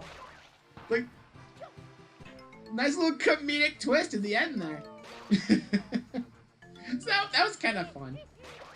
Now I have a copy of it on DVD. Oh, I'm sorry, 2 discs on DVD, I think. I think it's a 2 disc, which has a bunch of bonus features which make a lot of sense for, like, Monty Python. I think I saw, like, a disc 2 special features, the entire movie in Japanese with subs. You could just watch Monty Python and the Holy Grail in full with sub. Like it's a fucking anime. That's so funny to me. They included that. And it's not like a language select on like the first disc. It's like here in the States, they don't really do that with languages here. Like if you're getting new audio tracks for different languages, you're getting English, and then depending on when you get your DVD, it's gonna be like English, and then like a whole separate English for surround sound, and then later on they start adding English for the impaired viewing, where they do like an audiobook thing, where they kind of just describe what's going on half the time, so it's like they're narrating it or like reading a book to you half the time. They started doing that. And then besides all those different options for English, you would have Spanish and French. And that would mainly be it. Sometimes some things wouldn't have alternate language dubs in the disc. Sometimes it would just be French. Sometimes it would just be Spanish. It kind of depends on what you're watching. Sometimes if you're lucky, you might get another language like Italian. But that's a very rare thing. It was mainly just English, Spanish, and French if you're getting all the main languages there. Mainly because it's North American DVD, so you gotta get the English crowd, which are like mainly like US and Canadian, French for the French Canadians, and then Spanish for the Mexicans, and of course people who just speak Spanish all around North America. Right? So that's why there's just only those languages for the most part. It's just these are the main languages within North America, and they just want to have everything lumped together on one disc, so that way they don't have to make separate discs for every country here. So I bet that would be really annoying in Central America. I'm not sure if they get North American DVDs though. They might get a whole separate thing. They may get South American, I don't know. And then Blu-rays, I started doing like 6 language tracks because Blu-rays have a lot more storage space on them, so they have room for a lot more audio tracks, and the visuals are a little bit better, though honestly, it doesn't look that much different. Why am I having problems with this? I should have gotten this by now.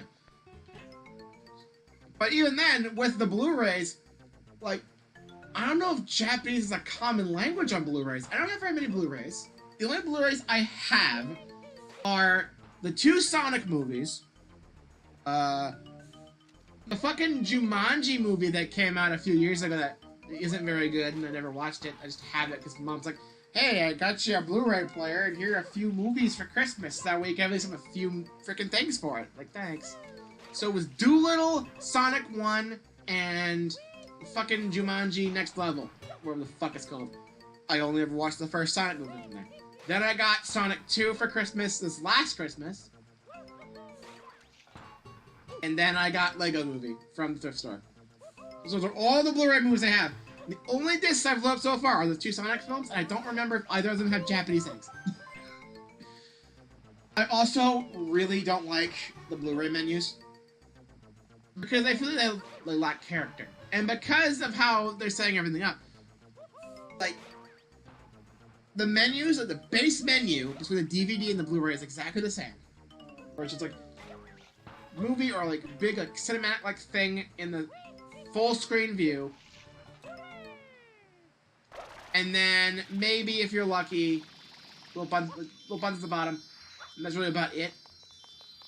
Loops seamlessly though, instead of like halting for a bit to reload. That's nice. I'm almost dead again. But I really hate that era. Like this new era of Blu-rays. because DVD is starting to go out. It's just going to be Blu-ray soon. I'm really saddened by it because you don't really see like those DVD games anymore that are so fun. Like the little like side things, little extra bonus features. Those are kind of cool. You don't see those anymore. And because the features are exactly the same for the most part between DVD and Blu-ray, as I've maybe having to separate the two discs for storage and like lower the quality very slightly. The DVD menus are like still images because they can't do like the fucking OS thing. Because I swear to God, when they're launching Blu-rays, it's like a fucking Windows OS or something. They might as well be loading a fucking like Windows app or something. It's not like you're loading this file and then you click this and we're loading this file. And that's like you're clicking this and we're just like opening up a window, which yeah, it's basically the same as opening a file, but like now it's like popping up windows and shit. There's a fucking loading screen on the Sonic, like Sonic 1 or 2. One has a fucking Paramount loading screen on it. So it's like you're loading up a fucking like OS or like a program instead of like open up this, click a thing. Now we're closing that entirely and opening up this instead. Now it's just like fucking Windows. I'm like, what? It feels so weird. I kind of like the older like DVD menus more because they like get a whole bunch of like little clips, the transition from menu to menu, and they all have their own like separate menu tracks, and they all have their own little bits of individuality. And sometimes there'll be little videos that play during the menus and such. So they just give a little extra like nice feel. Of course, better bonus features. But I guess its smartphones are readily available, and you could play shitty mobile games for free with a freaking fuck ton of ads. There's really no place for DVD like bonus games anymore, which is a shame because I really liked a lot of them. Disney was really good with them though. I remember like Disc 2, a lot of the special editions would have like special bonus content exclusive for PCs. Like you'd stick the DVD into the drive, and it would load up like a special player for it. A special Disney media player, which you could install, which really stopped working after XP. You might be able to get it to work on Vista. I did for a bit, and then it just gave out and broke and just never worked again.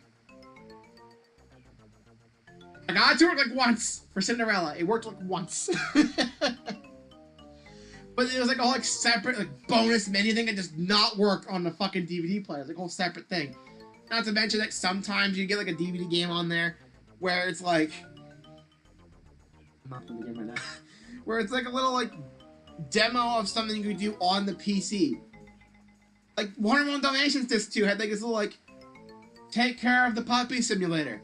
And you get like 2 actions. You get to feed them and you get to play fetch with them. And you can only pick 2 of the 4 puppies. But when you do, you only get those 2 actions for them. And then after you do like 3 actions, it like closes out and tells you plug this disc inside your PC and play the full like minigame on here. Like that's kind of neat. I think Cinderella had a little tease for it on Disc 2 as well. It's not that there's like nothing on Disc 2 besides those games. Like there were plenty of bonus features on Disc 2 in the special editions. Like Cinderella and 101 Dalmatians were the main ones I had. Holy shit, the bonus features they had on there are so good. I remember distinctly, they had a whole bunch of like radio ads for Canine Crunchies on Disc 2 of 101 Dalmatians, and I would just listen to them for hours.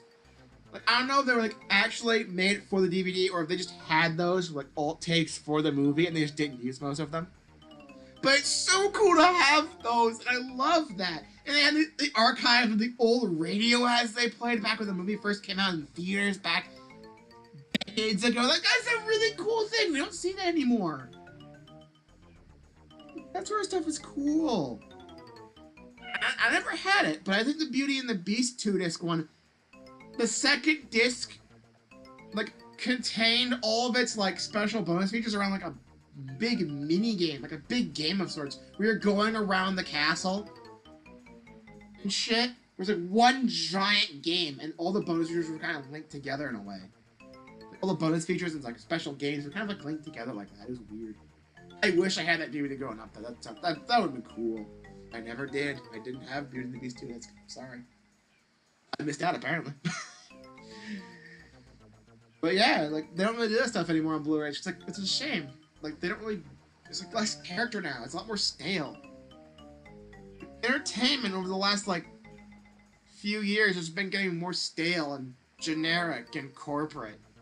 There's, like, no creativity or feels like less fun. Like, you got the DVD or you got the Blu-ray for the movie. You're going to watch the movie. Here's official, like, few like behind the scenes shit, and that's it. No little Easter eggs to find. No little bonus games. Even like a trivia game would be nice, but they don't even do that. We're not gonna put any like special personalization on the menus. It's gonna be like little menus or windows popping up with like the same like little corporate thing in the back, or it's just like a few movie clips, maybe. I guess that's it. Now I'm just kind of sad. Now I'm just kind of sad.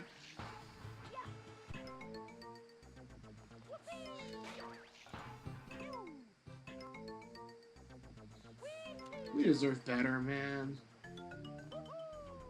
Now, that's one reason I really hate the fact his laptop doesn't have a disk drive. And I know I could get an external, but I might be replacing his laptop someday, pretty soon, considering it's just kind of on its way out, I feel like. But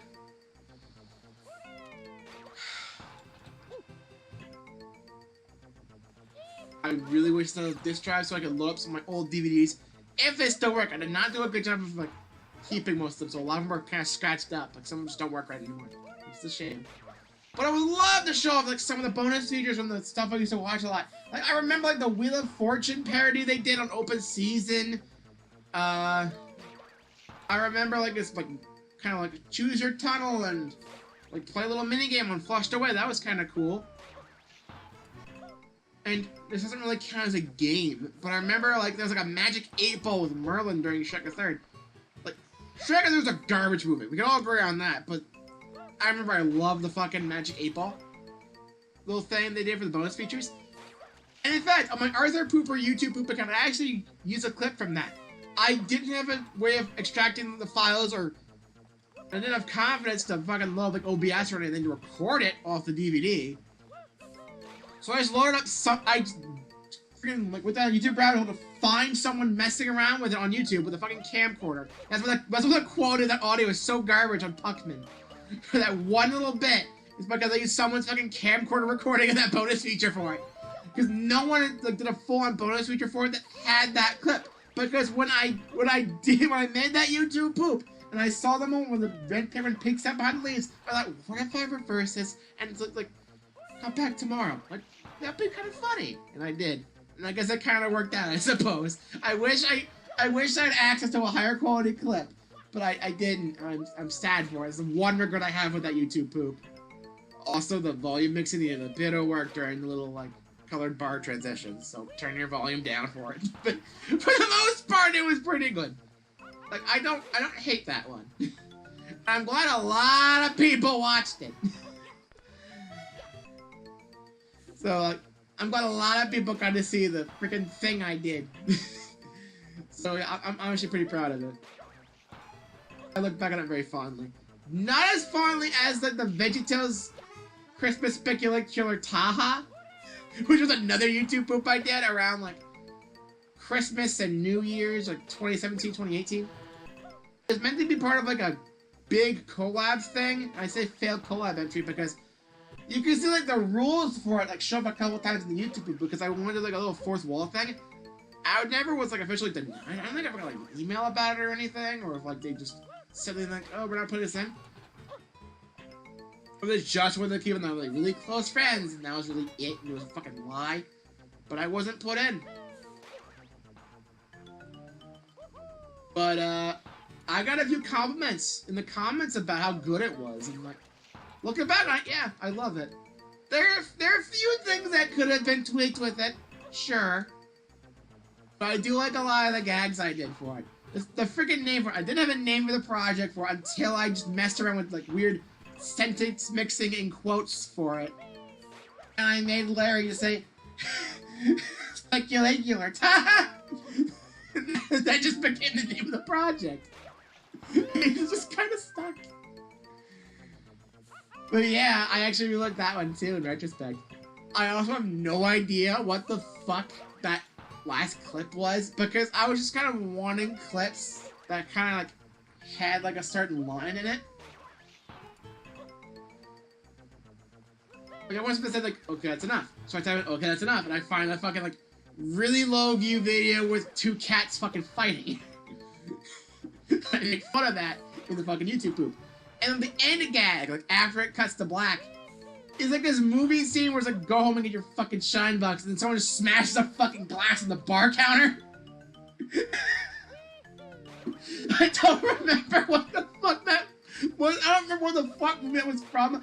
I just wanted to find a clip of like, okay, go home. Like, go home, show's over, or whatever. And I found that, I thought it was so fucking funny. So I did a little center job because it had to be like a little clean thing. So maybe that's why I got cut. Like, even though I fucking censored it and like put a little like bar over the mouth with like the freaking rule over it, said it had to be clean. I guess it was just too much for him.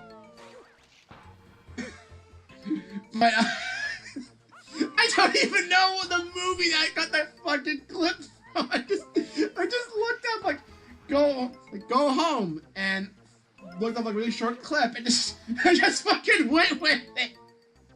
It's one of those most out of nowhere bits of everything I've made in YouTube poop. Of all the YouTube poops I've made, like that's the one that feels like that's the one bit that feels extremely out of place. Where the fuck did I get that from?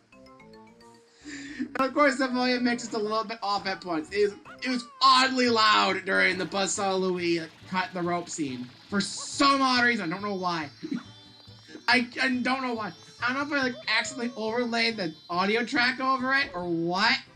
But like that little bit is oddly louder than a lot of the fucking YouTube poop. So keep that in mind. And that's just about to like a rule pop up. So like, if you see the rules pop up, turn your volume down. Like that's your signal. Like, I fucked up here. I'm sorry. I was not good at volume mixing, clearly. Really, I'm still not. I'm still not. You know how many times Wanya's been like, I can't hear you on your mic. Your fucking game's too loud, I think. That sort of deal. Number of times that's happened. I am terrible at volume mixing. Only difference here is that I'm not listening to fucking like playback while I'm doing this. I don't have like headphones to listen to this stuff. I don't have any of that. So I can't hear what I sound like while playing the game at all. I'm just judging by the bars, and clearly that's not enough. I've been on a fucking tangent for like an hour trying to do this damn trick, and I've gotten so close so many times, it just didn't work. I don't want to try the running thing again, because it friggin' broke last time I tried doing that, and I got so mad because I had to do the clip again. I don't want to do the clip again! It's like,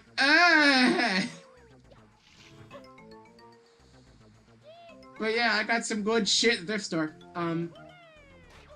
I tried to go like every couple weeks, and then I got busy. So kind of like slowed down a bit. But I will be trying to stick closer to like the once every couple weeks thing when I go to the thrift store, when like spring is here full force, because Mom said that they might not change what they have available very often during the winter because people aren't going to be like out and about and stuff. Makes sense. So waiting like a few weeks between to work out. I got fucking 3 movies out of it last time, so that went well. So like, spring's around the corner, starting to warm up, more people are gonna get out and about, so like, might as well like go a bit more often, go back to that once every 2 weeks thing, because they're bound to get more stuff in. But yeah. But yeah, it's nice. I also saw an OG Xbox at the thrift store, and I didn't get it because I didn't have any games for it or anything. But I also know about something kind of infamous with the OG Xbox, where after a certain amount of time, one of the capacitors just fucking leaks and destroys the insides of the fucking thing. And judging by the fact that it's there, I have no doubt it works still, because they wouldn't sell something that's broken considering the fucking DVDs. I'm pretty sure there's some sort of quality assurance with what they're putting on the shelves. Oh, come on. I'm pretty sure there's some sort of quality assurance there. But, like, if I do get it, it's probably not gonna last too much longer before the capacitor fucking bursts. And I'm pretty sure the clock battery doesn't fucking work anymore, so I have to keep it plugged in constantly, you know? Again, I don't have any games for it.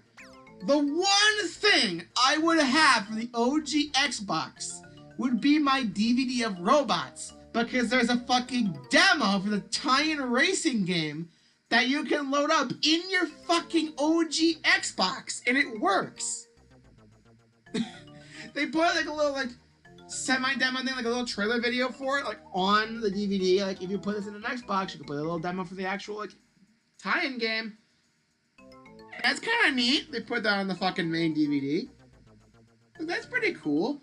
Not getting that shit out of a Blu-ray. You can't stick your Blu-ray into your PS4 and get something cool out of it. You just get a Blu-ray player. Fuck.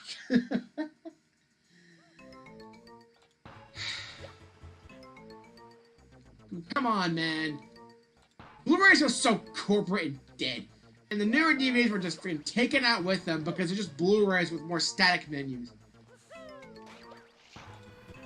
Like slightly lower quality. We're talking like 1080 versus 1080 versus 4K or some shit. God. Oh well. What are you gonna do?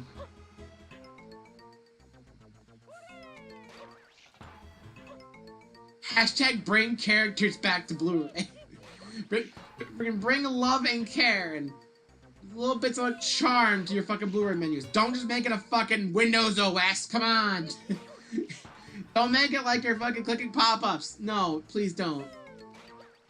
I want personality to it. Come on.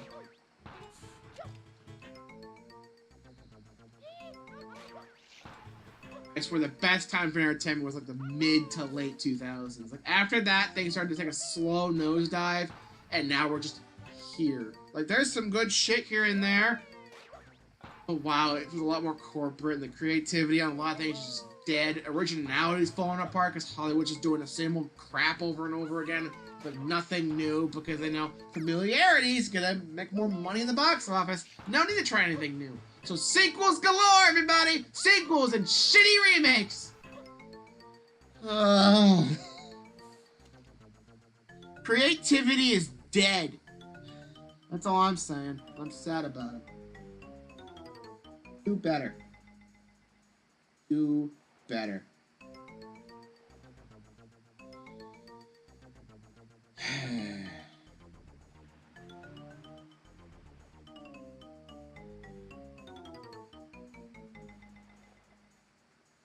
I don't know.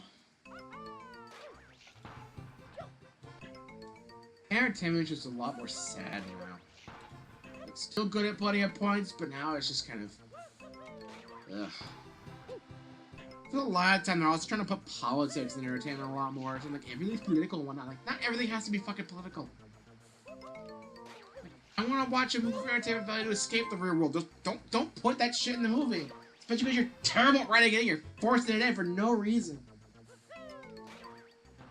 In the process, you're sacrificing creativity and like, visual appeal and everything. So you're making stuff that looks like shit. Stories are written like shit. And at best, you're like putting some politics in there that people really don't want to watch. You're appealing to people who aren't going to watch this shit anyway because they'd rather bitch on Twitter about shit. Or they're not going to watch it because they want nothing to do with your product because it looks like garbage. And most of the time, it is. The Disney live-action remakes have been doing a lot of that shit recently.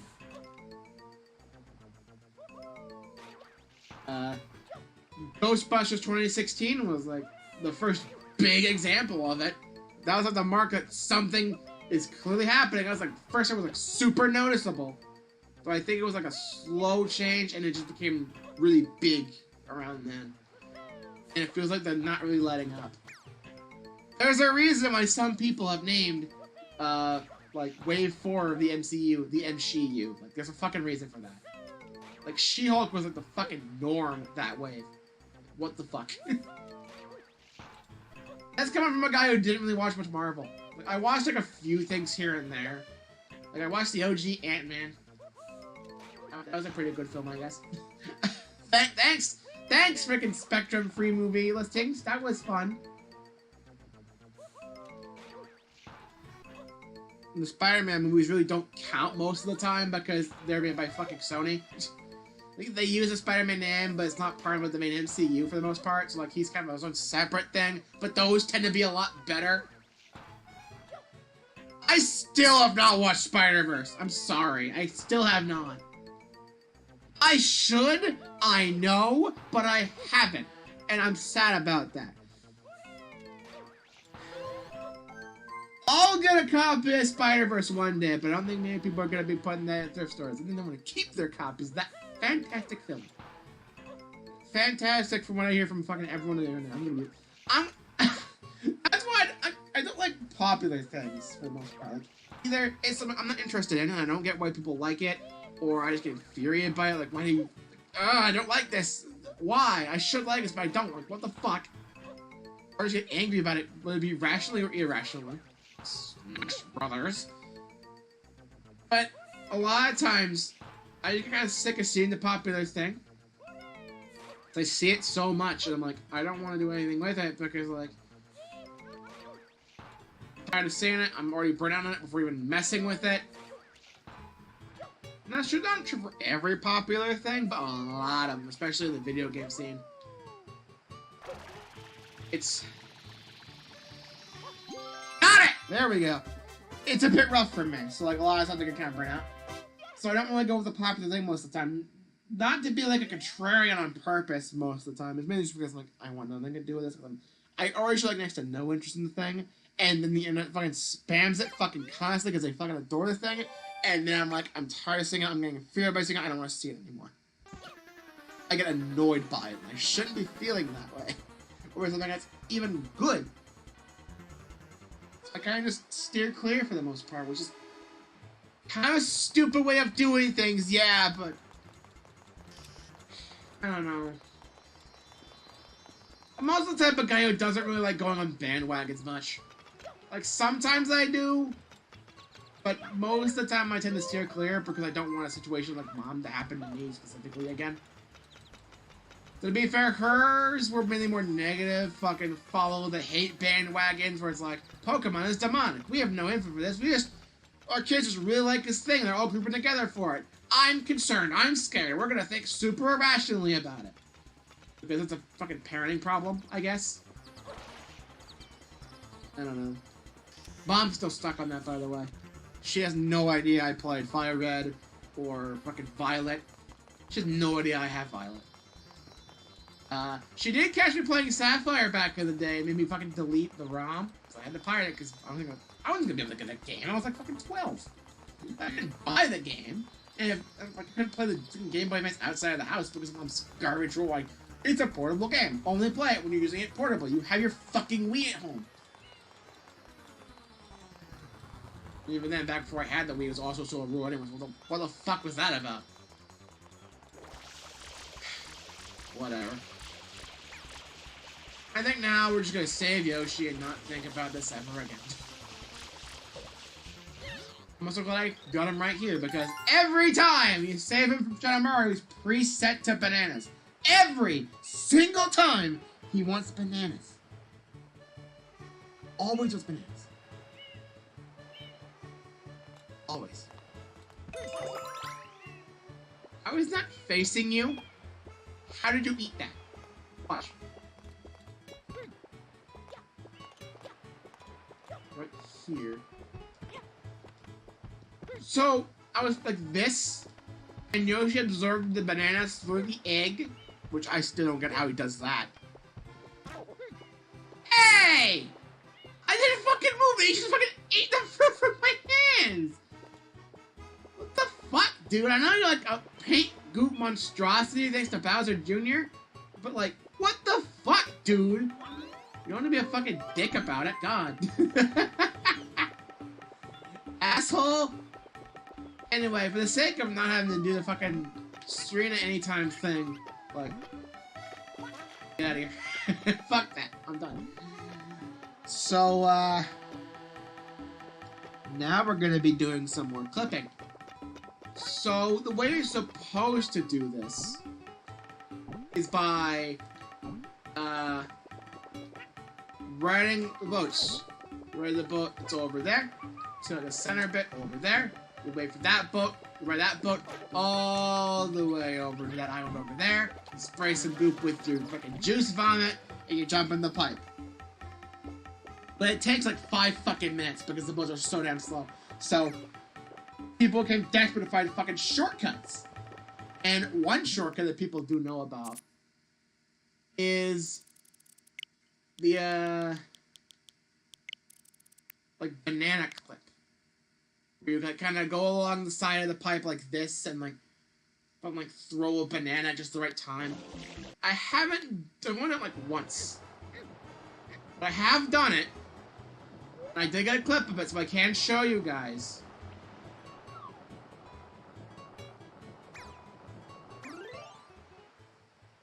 I was looking at a reference video to make sure I got like a proper angle for it. And sometimes I even look at the video to get the proper reference for it. I feel like I get it right, but I still fuck it up. But yeah, I can do it. I've done it before. This is a clip from my Switch of me doing the clip. So, yeah. I could have done this so much sooner, but I decided against it. Because I want to do another strategy, which was something that's actually a little bit easier. We're going to do another clip. We're going to have this game be more jank. For some reason, this little bit here, you kind of just, the right angle, kind of just run through it, I think. Like run through it or like dive through it. It's weird. I forget how you do it. It's not this, I don't think. I think it's this specifically. Like walk in at a certain angle and then you kind of just clip through it. And you can do it with Yoshi. I kind of forget how this works. I don't even remember how this works exactly, but I've done this before. And I ran it out playing this with plenty of testing months ago, and then I just kind of forgot all the muscle memory and shit for it, so... You just like walk into here and you just kind of clip in like out of bounds. Something like this. The thing is, the game realizes you're out of bounds and tries to kill you if you stay on the ground too long. So you gotta do like weird bunny hops to get across things. I forget how to like to clip in here. It's like a fucking jump in. I thought it was like running. You're good. A spin jump. Can't slide with Yoshi. I thought Yoshi could just run in.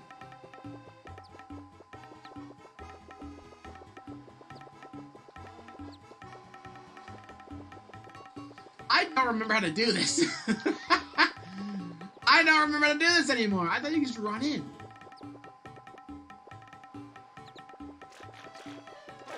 Uh-oh. I don't remember this clip, I guess. I think just run into it and just clip through anyway. Uh-oh. I don't remember how to do this clip anymore. I'm not gonna do the banana thing because we already spent like 2 hours doing the Shine Gate thing. We're not doing that type of shit again. I'm already gonna be doing gelato fucking skip on here. Like, come on. How the fuck did I do this before? How the fuck do I do this? Walk over here and you clip through or something, right? What the fuck am I doing wrong? What am I doing wrong? Hang on. Let me get another reference video. Make my life a lot easier. It'd be fucking nice.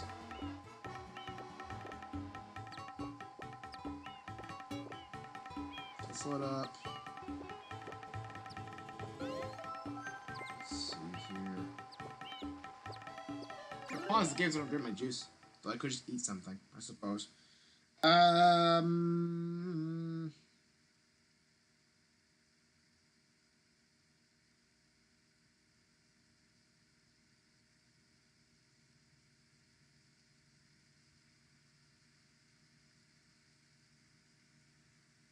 Plaza, out of bounds.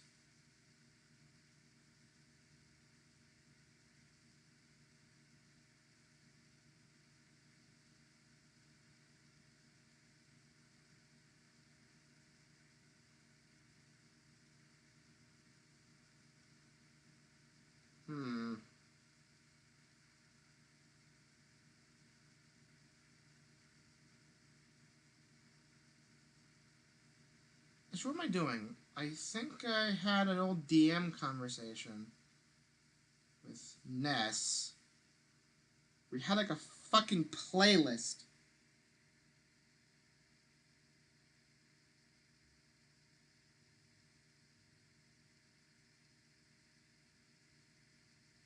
She was only going because of terminated. Of fucking course.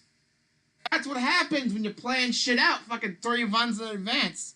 Someone fucking quits or gets terminated by YouTube.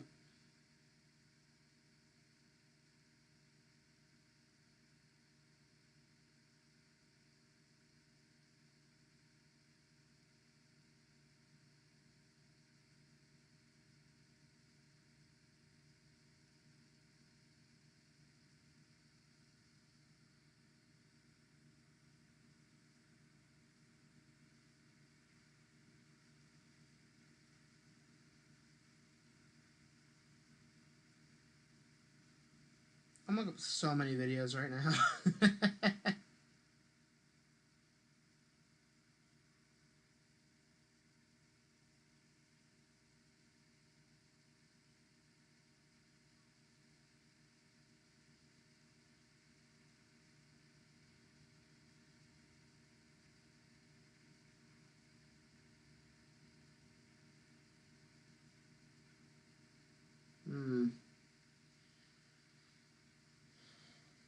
That looks like a kind of precise side flip, but I don't like that. I think it's running under the building works just fine. But I can't do that because the fucking like run into the corner thing, I don't think it's available anymore.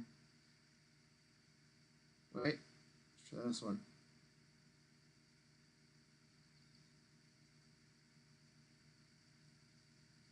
Was I just doing the wrong angle?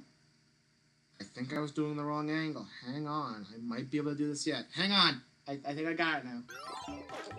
I'll go from this angle like this. Hug this wall.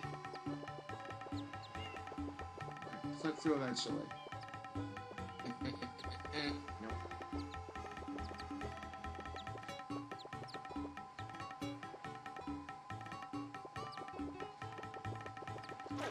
Something like this. There we go. I can't touch the ground for more than like a second or else it kills me. I gotta be careful where I jump because I can jump into the sewers and that fucks everything up. After a point, I can jump to like...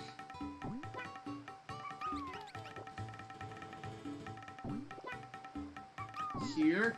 Now I'm under the water. No one touching water kills Yoshi, I'm underwater now.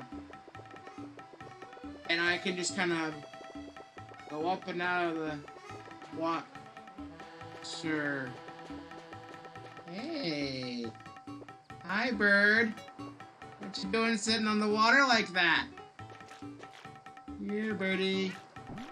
No, birdie, come back. Birdie! Come back. Thank you, birdie. Come here. Come here. Come here. I'm getting this shine instead, baby! I faked you out! That was the plan the whole time. The plan the whole time during this routing process was just doing that. Where I do the clip to get over here early, so you think I'm going in the pipe, and I get the fucking bird instead. Of course, I probably could have done that a little bit better so it sounded a bit more believable that I was faking it, but like I think it was a little bit more believable and not just like, oh, he's playing something, he's being, oh dear. But like, can't all be winners, okay? It's not the fucking point. But I guess since Ness did show me a couple of different clips in the DMs, I guess I could always try another. So, there we go. Another Shine Sprite. We're making a lot slower progress than we did on the first day, which makes a lot of sense in retrospect, because now we're taking on more difficult clips and shit. There's a reason why this was a struggle session, where I'm just kind of frustrated in times because I have no idea what the fuck I'm doing. I'm doing a lot of this shit blind. Or at the very least, very rusty. Let's see, what's another one I can do? Shine Gate box clip. Super clip. What's it like Shine Gate clip?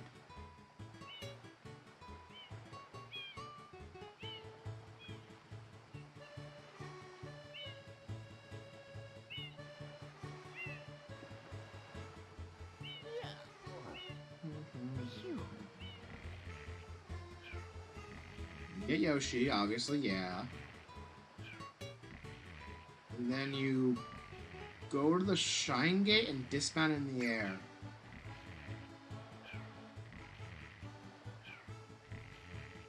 That's really weird. Oh, we need a turbo nozzle for it. I don't have that. Oh, man. I'm not doing this one. I think I'm just going to do the building clip again. Just going to go through the freaking wall like I did before.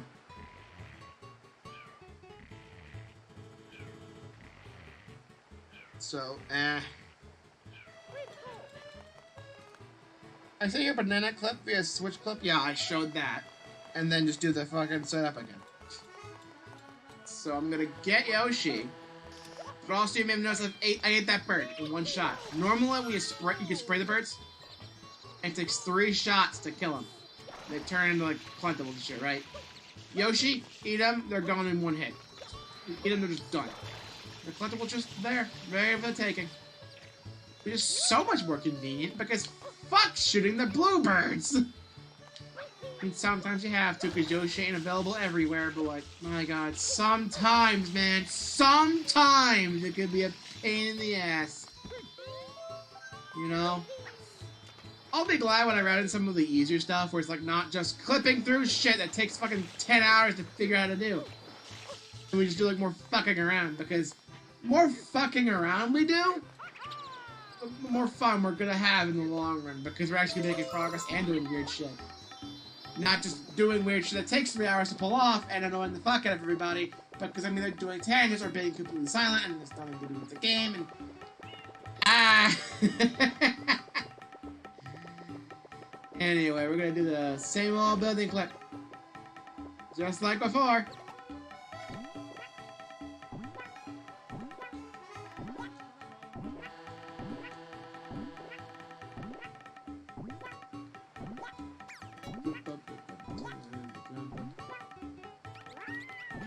There we go.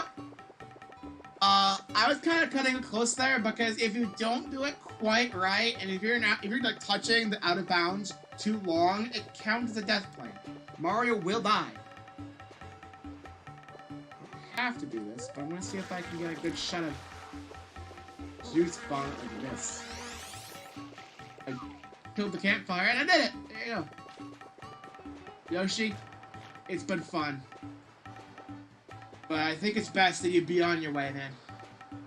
I guess it's a little bit slow or fast because the cycle is not great for this game to work. Oops. Wanna go on a little boat ride? It's probably best you go on the boat ride. It's your only way back to safety, Yoshi. There's not really any fruit here or anything. So, Yoshi?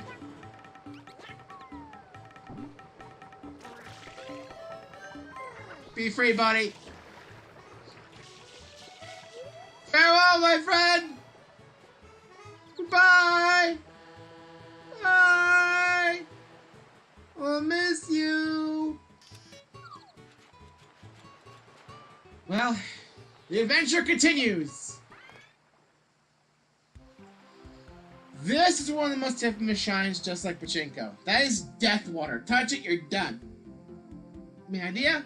Go on this lily pad. It's effectively like an auto-scrolling section, and just hope you get through it, whether it be fast enough to get through without dying, but also get the red coins. You might have to slow down a bit. It's awkward. I don't like it. You can also just kind of stand on the sides. And depending on how many lives I have, I was thinking I would like only use for a few coins in case I miss any. But I have gotten all 8 coins like this, where I just kind of walk along the side, very slowly, make sure I'm parallel or at least somewhat close, And just kind of go for it. Like that. Get parallel here, land. And do this for all 8. So, I don't have that many lives. I only have 8. And 0 counts, so it's 9. So I'm not really confident in being able to pull this off. Like, if I die multiple times doing this and we get down to like 3 lives, I'll just do it legit. I just do this for the coins I miss. If I say I'm gonna miss coins, and if that type of shit happens, where Mario just sometimes doesn't grab the ledge when you think he would, it's weird. But also, I get this legit, and it's probably a little bit easier for me to do it legit, but we're doing this wrong, so we have to do weird shit like this, you know? Honestly, I would have had an easier time doing this if I would have fucked up the Yoshi clip, the Yoshi skip in Piano Village. If I would have done that a lot worse, I could have gotten more one-ups from that. But because of that fairly well, I don't have as many lives going into this. But the entire thing does not fit into one Switch clip, so I can't just show me getting all these coins with this method. And I can assure you, it is possible. I have done it. I just don't have the lives to make up for all my failures, and I don't want to do the freaking Yoshi building clip again. So, we're gonna get as many as we can like this, and then if I die too many times, I'll just do it legit for the most part.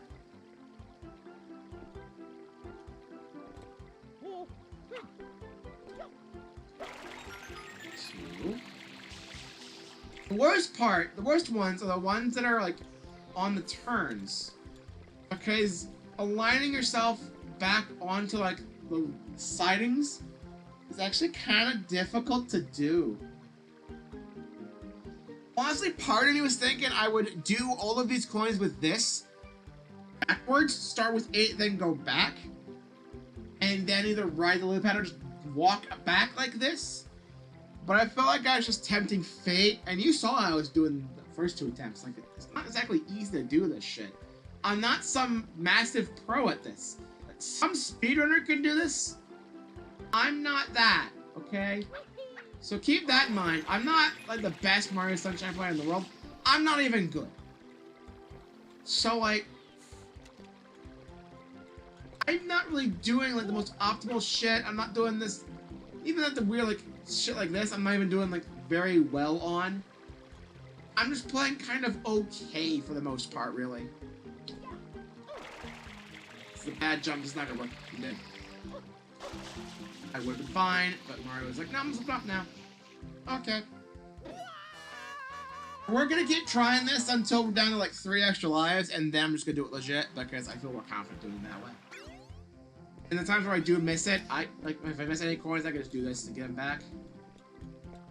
There is also a life on the route, though I'm terrible at getting it, so I can't just farm lives or anything. I can't just keep myself alive with that. So, keep that in mind. If I play my cards right, I could get infinite tries and just do it the legit way. I did press hover, game. I did press hover, you didn't listen.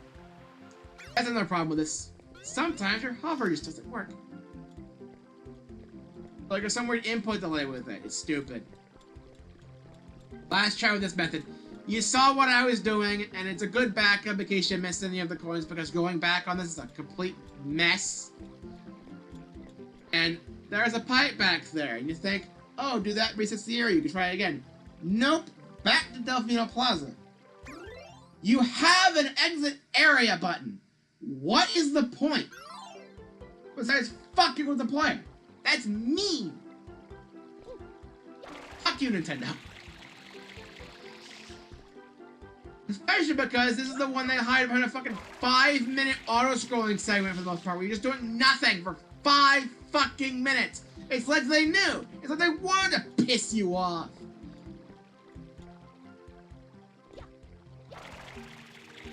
It's like that one secret in Mario 64 at the top of the castle where it's like, yeah, we're merciful and we didn't kill you. You get infinite tries at this, but you have to climb up the whole castle again. Dying would have actually been a better punishment. It would have like, cost you lives. You would have game over. You have to climb the castle again.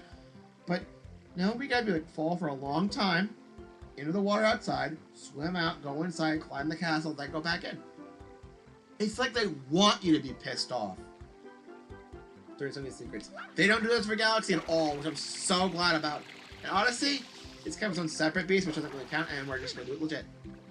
Couldn't even get one coin that time. Fuck this. But you saw what I was trying to do. You saw what I was trying to do. It is possible. I'm just not good. I'm just not good. So let's just do it somewhat legit. Okay?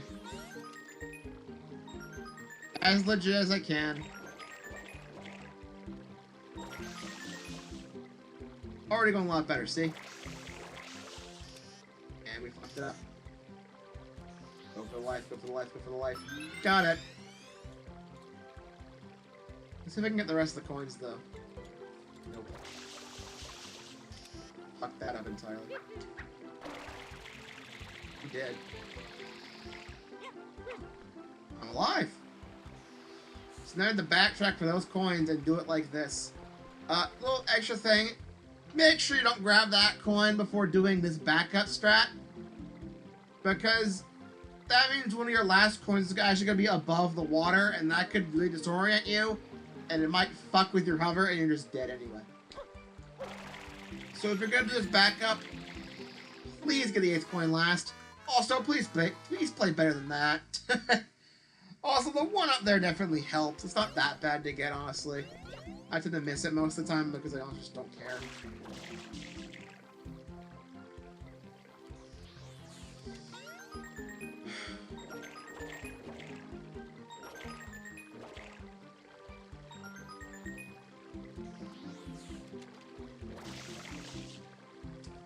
Do a backup strat for it.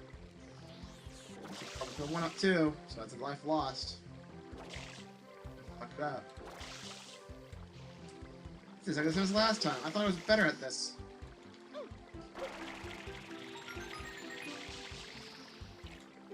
Okay, that is 2. One of them won't be that bad. The other one will be a bit of a nightmare because it's actually on a turn. Which is what I was worried about. Then once I get those, I have to make my way back to the last coin at the end here, which again means navigating the turn segment again. Which is a lot harder than it looks to be, honestly, because Mario's controls are just kind of awkward.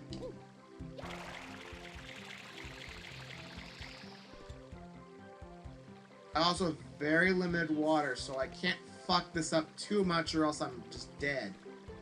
The one-up mushrooms do refill your water, so if you're low on water, and you think you can manage to grab the one-up and try to hover back. Otherwise, you can grab the one-up by jumping off and just dying and just resetting it for like no life count lost or anything. So as like a little extra thing, like the last desperate effort, you can go for the one-up.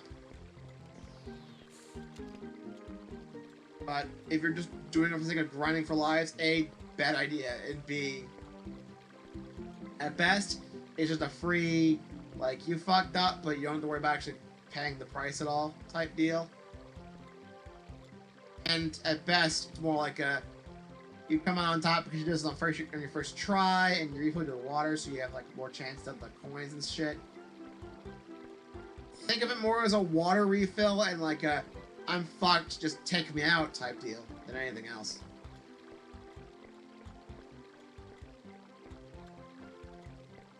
I am being very, very careful with this. Because one minor slip up and Mario is just dead. I'm turning the camera very slowly. I'm very lightly tilting the stick. Sometimes I'm not afraid to changing direction.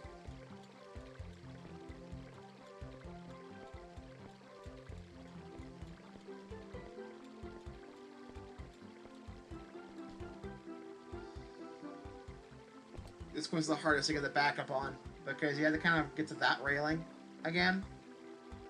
which, because of the curve, is actually a lot harder than just laying on the side there, because you can't really go parallel to it very easily. Mario's in a little seizure of panic. I don't blame him. Go. Got the coin. Get it back. Okay. Now it's just a game of patience. I gotta make one turn up ahead to get back on like the final stretch, and then we're kind of home free. Kind of, because I still want to be careful, because I can very easily slip off.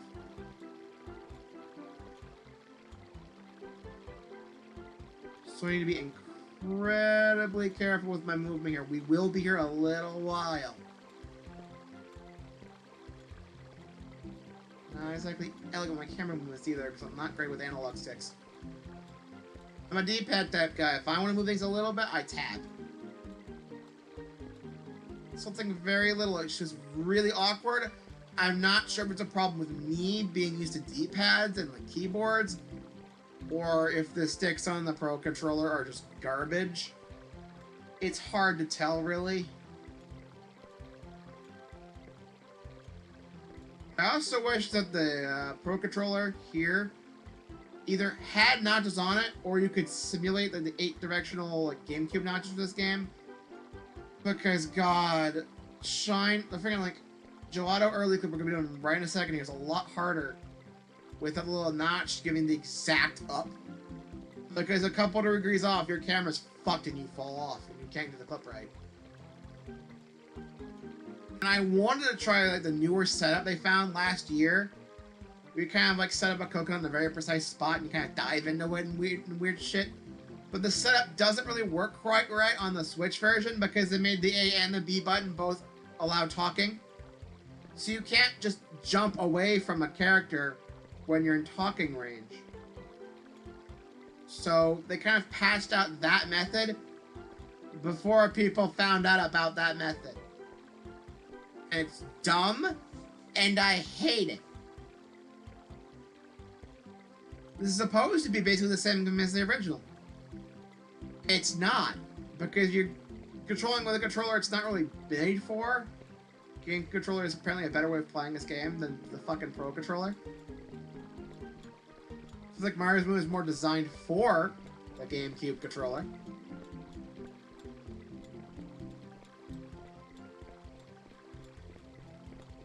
And, small and minute details just kind of fuck with you in this version, even if it is basically the same game otherwise. That's so annoying. I'm gonna be happy when they put GameCube on NSO. They're probably gonna make it an expansion pass exclusive thing.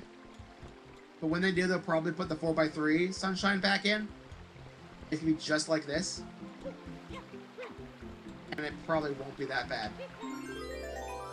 And I can kind of adjust. I can just kind of adjust. But with that,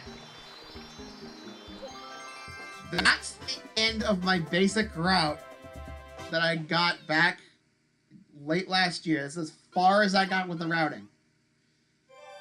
So now we're just going to be kind of winging it for now, because I never really got past one little extra aspect of routing.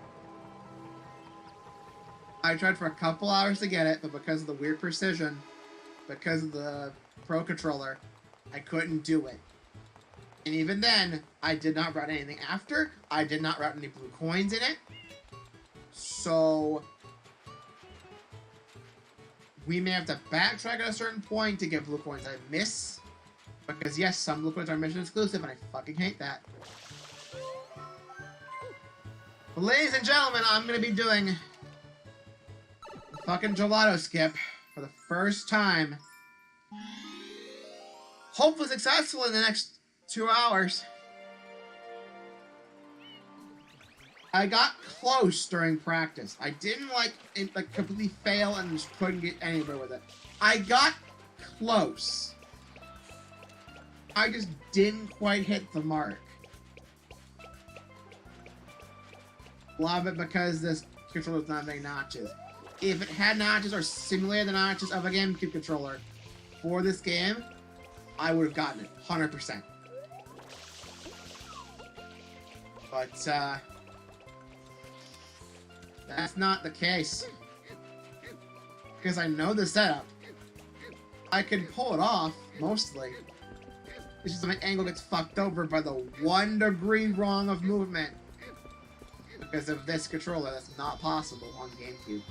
Because the GameCube is notches, this is not. Under the basic idea. This. I fucked it up. I'm not snaring anyone. I can tell. Yep. Again, the 1 degree off ruins everything. I had that set up perfectly. Because I'm on a fucking Switch. There's no notches in the controller. No little grooves for it. I can be really fucking precise with my movement here. It's better. That might have gotten it. It's oddly precise. Then from there, I had to do like a stickless method I saw online. That's also really precise. Hold up. It fucked up again. Again, notches would have been nice. Let's simulate them for this game because it's a fucking GameCube game. Went through the effort of making it widescreen. Go through the effort of making the notches. There's no better way to do this fucking setup ever. There's no better setup for this version either. It's still possible, but it's a lot more precise because you don't have the fucking GameCube. Also, the visual cue I have for the Sickless sometimes doesn't work. Because the camera doesn't want to freaking move quite right. The coconut's gone. So one really annoying thing in practice is I'm getting somewhat correct. I think I'm just doing a slight movement, and then I have to ruin all of that to go back and get a new coconut because of the fucking time limit. So I got like 1 or 2 chances before I fuck it up and I have to get a new coconut. It's so annoying! So, if I was playing this on GameCube, I would make it my definitive way of playing Gelato Beach. Because I'm playing this version, I'm doing it once and never touching it again. Because, fuck this joystick. Just saying. Again, they patch shit out without really actually patching the game. For the most part.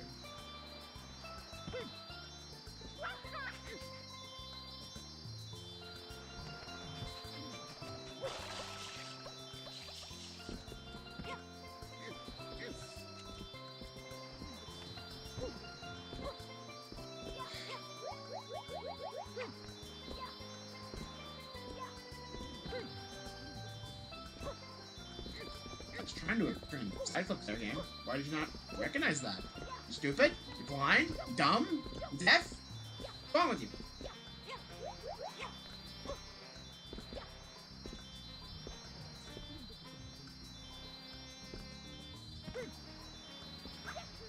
Fuck it up. 1 degree of movement, ladies and gentlemen, you fuck it up!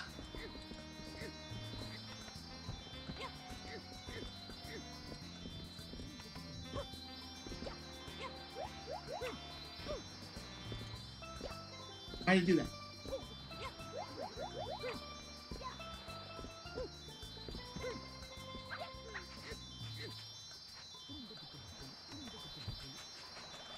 Again, 1 degree movement. I did nothing wrong there. It looks fucking perfect, didn't it? So what the fuck happened? You cannot hit direct up on this damn joystick very easily because there's no notches to tell exactly where up is. I fucked it up again. I moved a little to the left. Fuck this clip, man. I wouldn't be raging if I would just play the fucking GameCube version, but I can't trust Dolphin and OBS run at the same time. Now try what Wanya said, use fucking Vulkan, it might work better. No, OpenGL runs better on this laptop than Vulkan fucking does.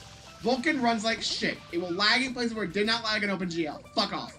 I told you about that, you didn't listen to me. I tried it, didn't work. I'm just angry because everything's wrong!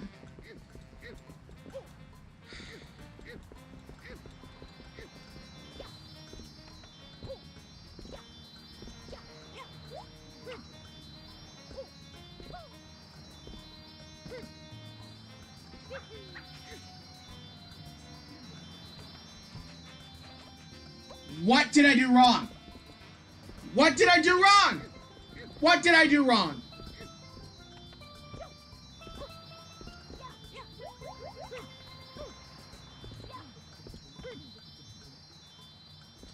No matter what happens, either this is straight o'clock or I fucking get the clip.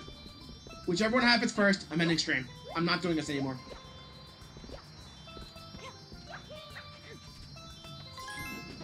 Fuck you, I was not close enough for that.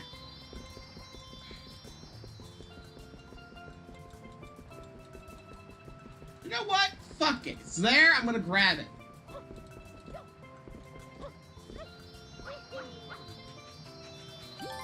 Fuck off. I'm gonna put that in my notes.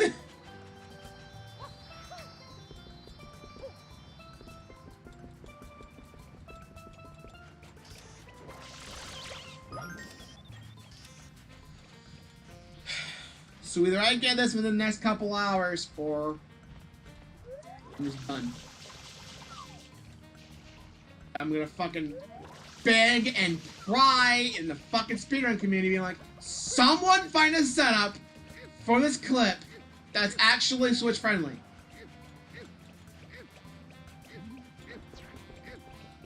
Someone find something. All these tricks that they found for this damn clip are not friendly with this version. Whether because tails don't work right, or the fucking talking mechanic changing. There's no notches in your damn Switch Pro Controller. So 1 degree of blue could fuck you up forever.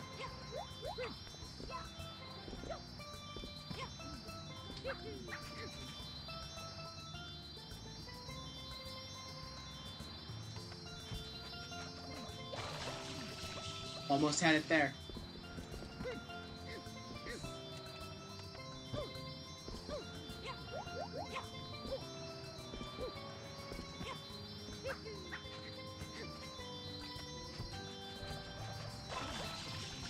Oh! I got it! I got it! Yeah! Oh my god!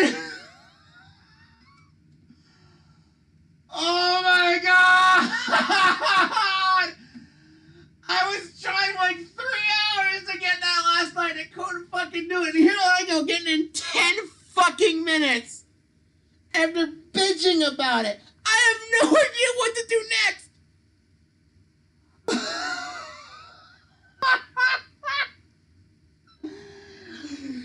That's a good note. That's a good bit of advice for anybody. If you want to do something really fucking difficult, bitch about it. Be really mad.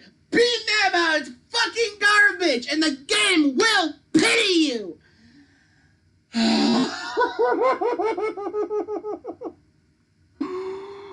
my god, I fucking did it. I got gelato. Oh my god. I did not get this much clip of it. It's too late now. But hey, now I can actually get a little snippet and post it on Twitter with my fucking reaction of getting it on stream. Holy shit, dude. now I'm just lost. What do I do now? Because, like, I got the clip. What do I do now? I have free reign to do Gelato Beach in any order I want. I want to do it.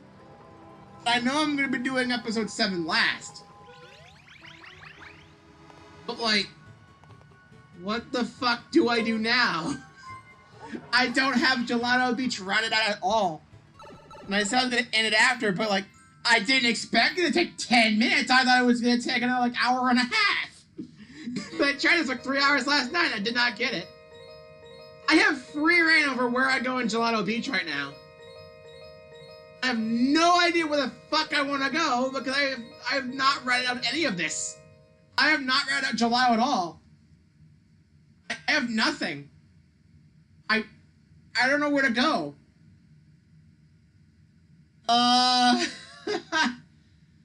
this is a little bit awkward.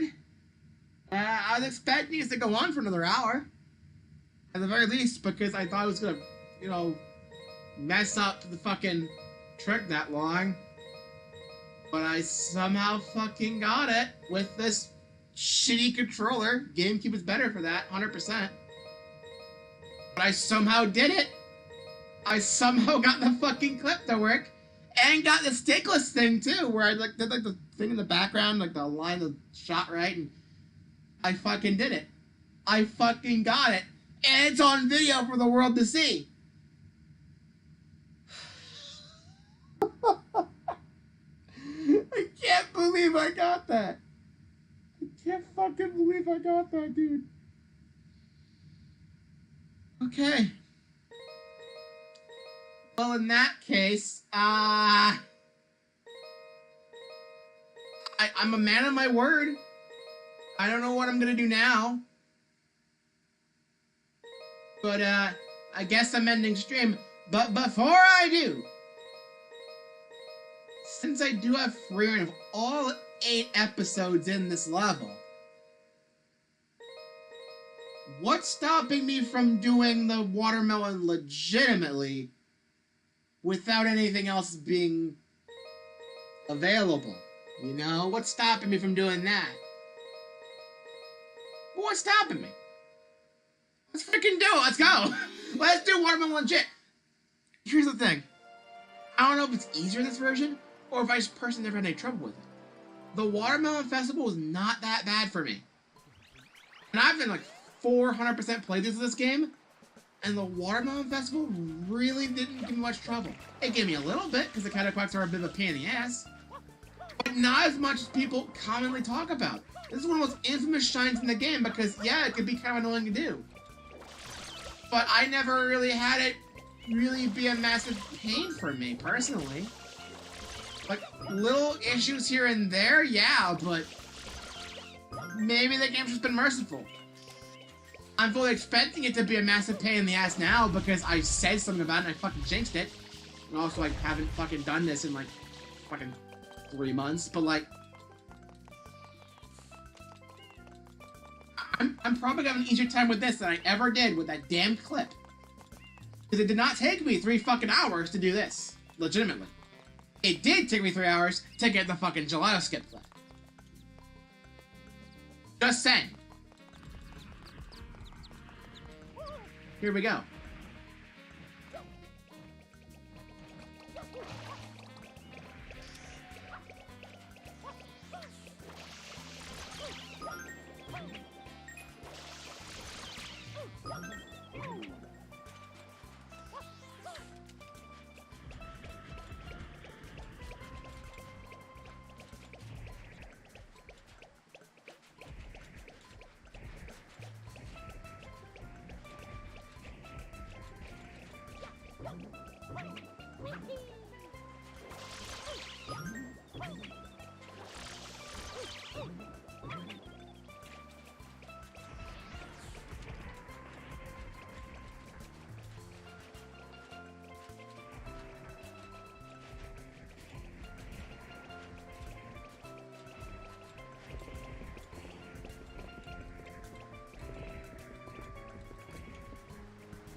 Give me any trouble. I told you, Watermelon Festival does not give me trouble. I don't know if it's something in this version or what. I just did Watermelon Festival first try. Again, on video after supposedly jinxing it. So what the fuck? What is this stream? I fucking did it, see? First try, Watermelon Festival, and I got the fucking clip in 10 minutes. Roughly. I don't remember the exact time it took. It took like 3 or 4 trips of coconuts. What the fuck? I'm hyping this to be a fucking terrible thing because I spent 3 hours trying to do the damn clip and I couldn't do it.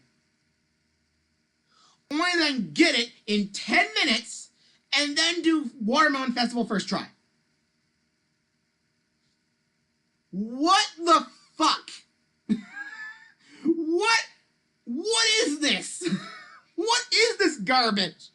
Come on! This is so dumb. This is so stupid. But okay.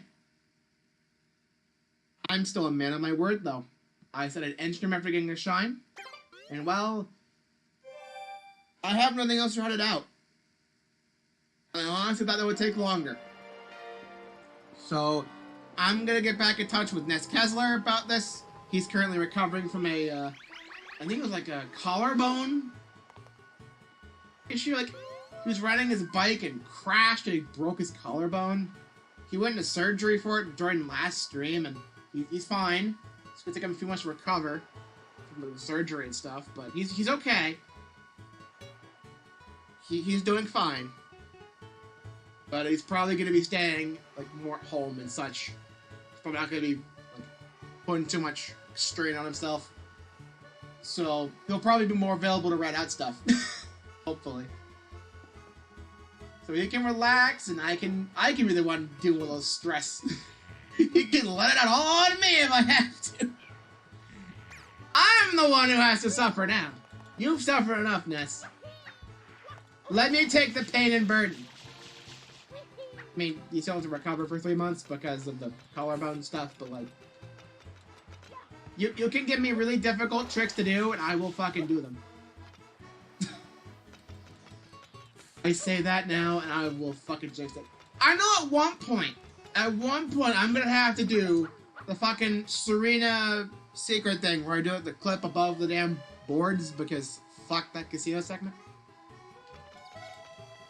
I do want to show off the, like, fucking face skip for King Boo, but I've never done that before. I'm not doing all 3 in a row, fuck that, but, you know. Doing it once would be enough to qualify. But of course I want to do something during, like, Shadow Mario's Chaser and Serena. Or Gelato, or... This is Gelato, that's Serena. I never get the level names right in my head for some reason. I've memorized the locations of most of these blue coins for playing this game 4 fucking times in full, but I still haven't gotten the goddamn names down!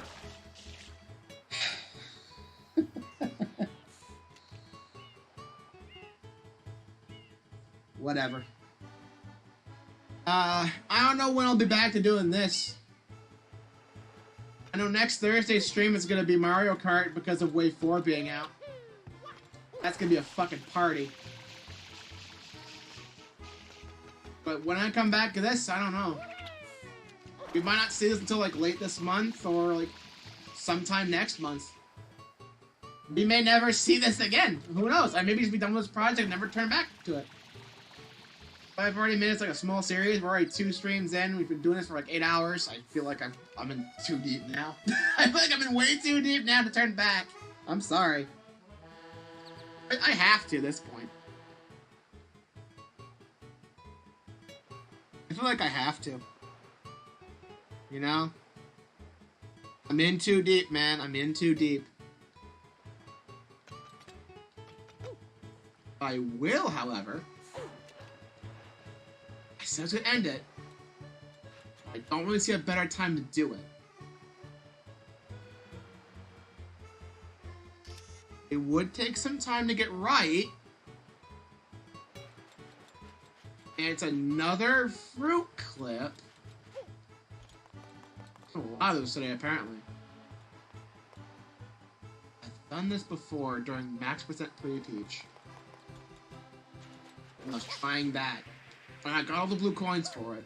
I just didn't get Lighthouse or Right Bell.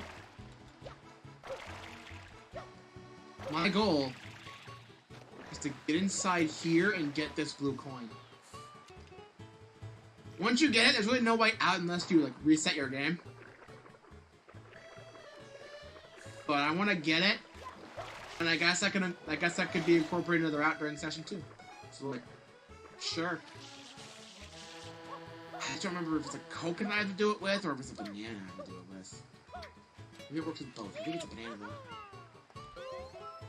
I can look up the video again. Hang on.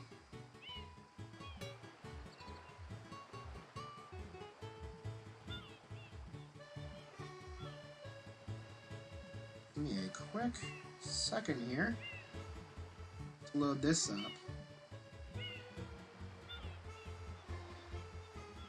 That was fucking invigorating. I was not expecting to get fucking gelato skip that easily. Easily in quotes. What the fuck happened to me? What the fuck happened to me? The hell, dude?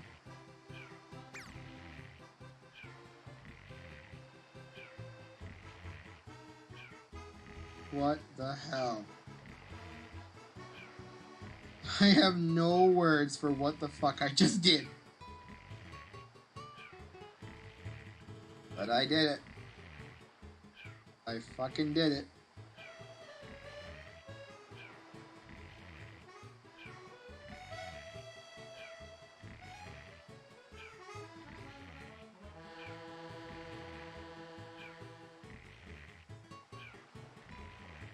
It is a banana, okay. So I clip in with a banana, like I did with Yoshi before. Get the banana up on that little surface area thing, then use the banana to clip into the doors. I don't want the stream being too short, so I might as well go for it, even though I said I didn't stream after gelato.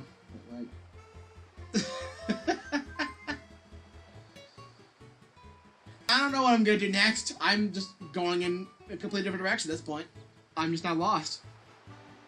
I don't know what I'm doing. We're still not a quarter way through the game yet. But I don't know what to do now. I don't know what to do. When I come back, I'm definitely going to continue gelato. We're going to get all that done in one go. Like. Wow.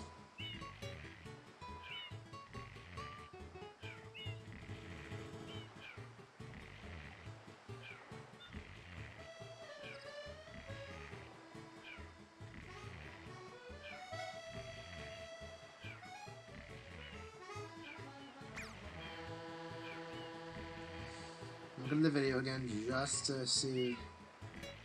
Go on direct. Backflip, ground pound, roll.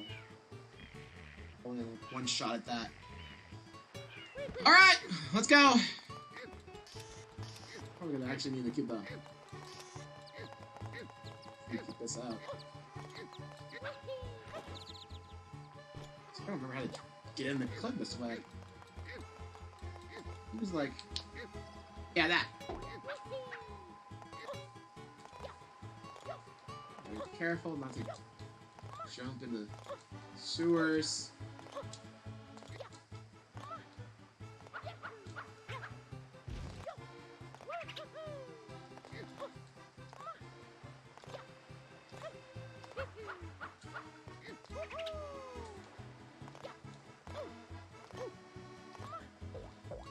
I'm dead.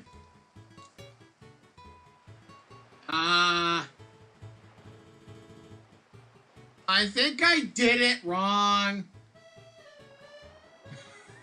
I think I did it wrong.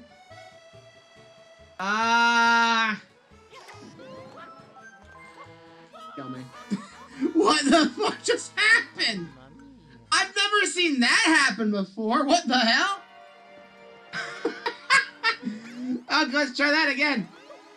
I'm gonna actually, before next stream, I know I'm gonna need more lives, so I'm gonna go grind more lives by fucking up the, actually, can I even get up there? I can get up there, right, I have the fucking clip I can do, right? To get me up there? I can still get on top of that. I can get back to 3 on the village, I can do that. Yeah, I think I will. I think I will go back between this stream and the next time we do Sunshine and just grind for lives, going with the full set of 99. That should be plenty for the rest of the game. More like trial and error. Really helpful.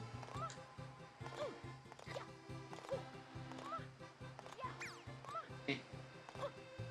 2, 3.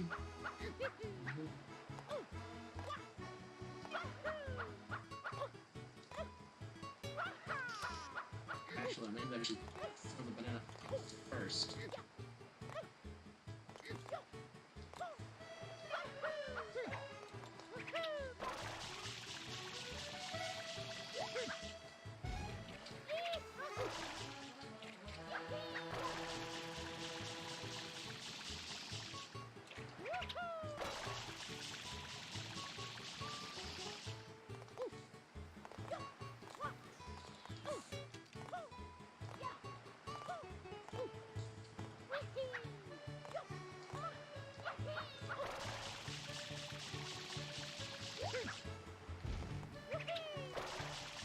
seem to get up there very easily.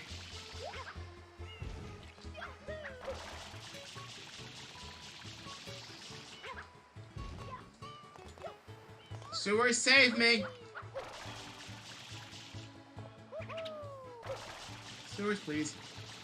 Get a couple lives this way. Move back in bounds for a bit, so I can go for the bananas again. Yeah, it definitely respawned by then. I had a feeling it would. That didn't safe though. Got a life out of it. Yep.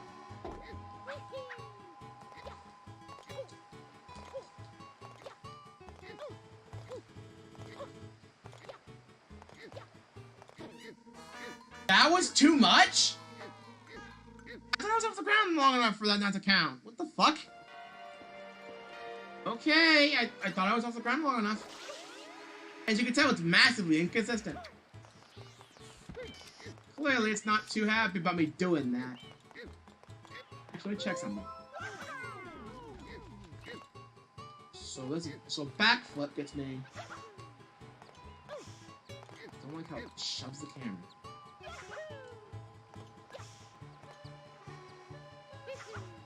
Not as high as that, right? How high is a triple jump get? Higher. I need a triple jump. So maybe I can't use a. Maybe I can't get up there while holding the fruit. I don't remember how I did it before. I have done this clip before. I can assure you. You know, I keep saying it, but that file C that you saw, that's my pre-peach file.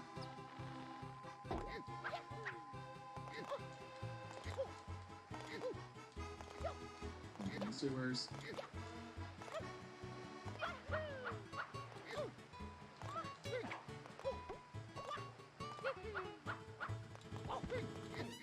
Nope. If I miss and the banana is still down, I can't do it. That's just it. I take too long getting the banana. I might be able to recover a little bit, but not enough, clearly.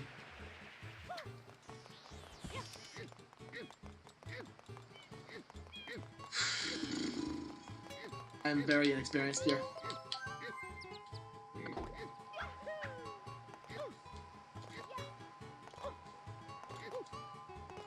Out of bounds tricks are not really something I'm used to. Why am I going this way? This way, please. This way, please. I can't tell where I am using those coins.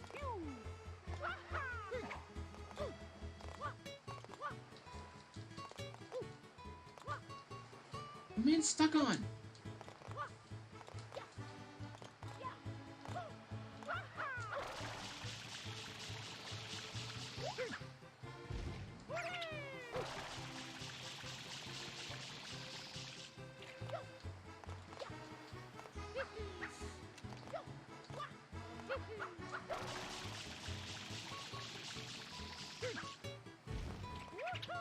How do I gain more height?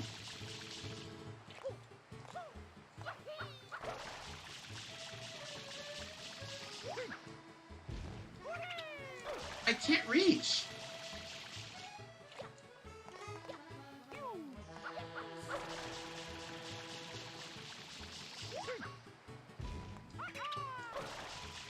I wish I had to die from Odyssey.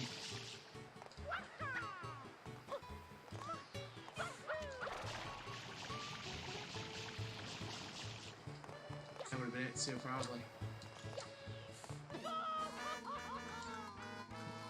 It's hard to tell how long is too long when it comes to this freaking out of bounds stuff. I get more lives. Hang on.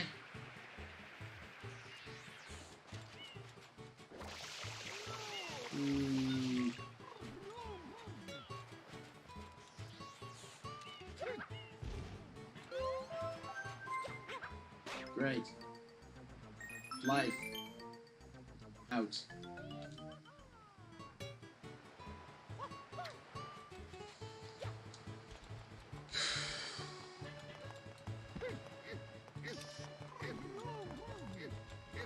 I'm not sure how to get more height, really.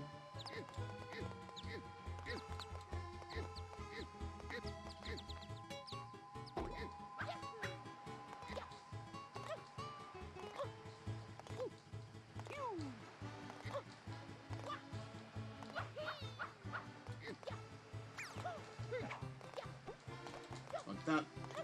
I'm back, give me a banana. It's not worth it. Yeah, it's like 2. Puts me back in the sewers as well. So I'm back in bounds. I'm safe.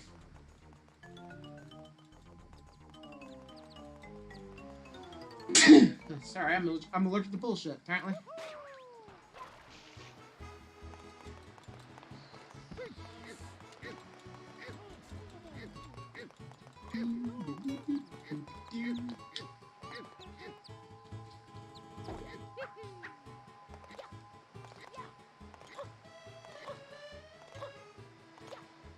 There's the old bananas.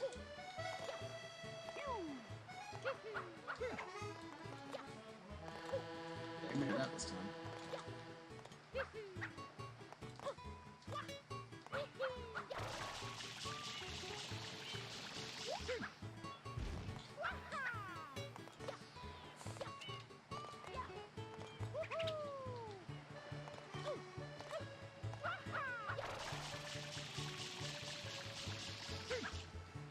How do I gain more height than that?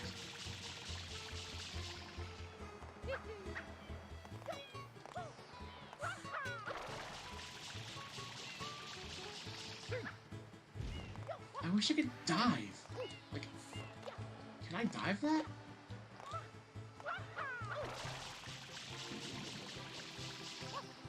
No.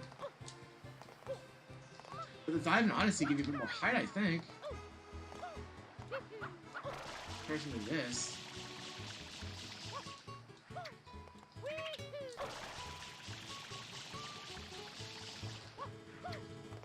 The reason it was so easy with Yoshi is because Yoshi jumps higher.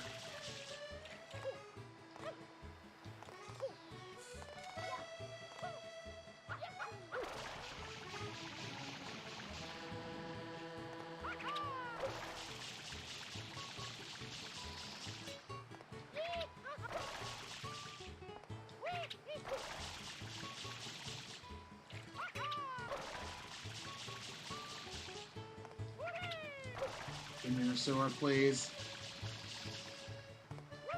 Sewer. I can't see the sewers. There we go. Oh, sewer. Cool, cool, cool, cool, cool. Okay. Okay, I gotta find some way to get more height. This ain't working very well.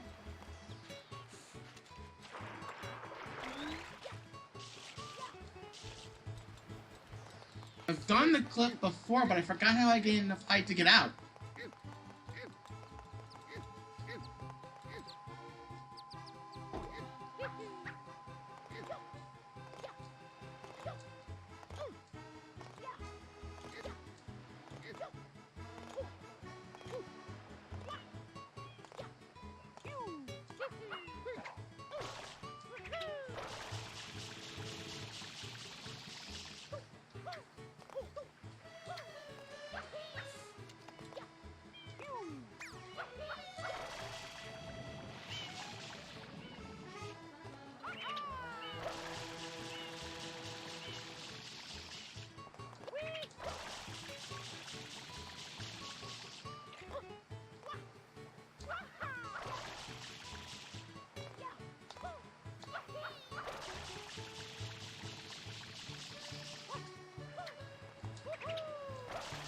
How do I get enough height to get out of here?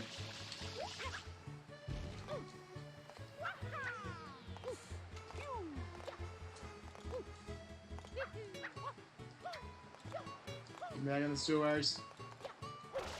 How did that not kill me?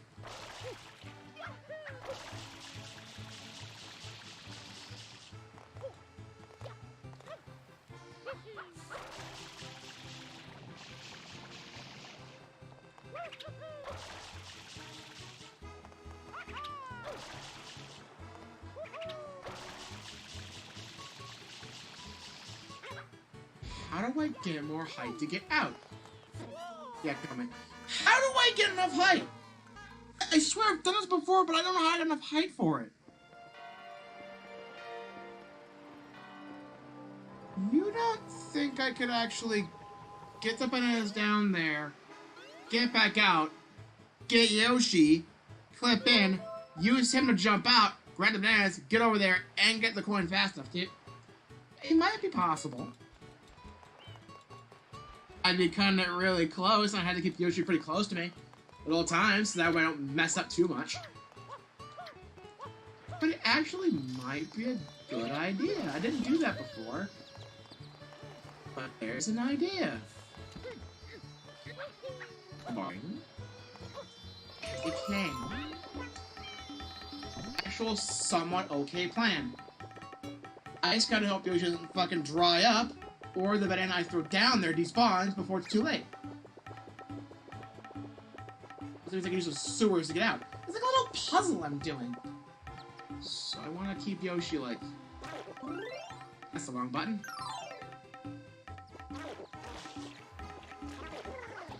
Oh.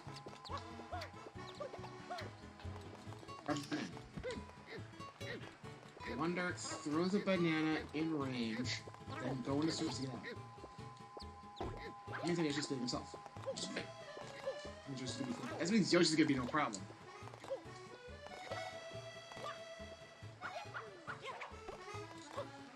Got it. Introducers. Get out. Just right here, binging on fruit. We clip it with him.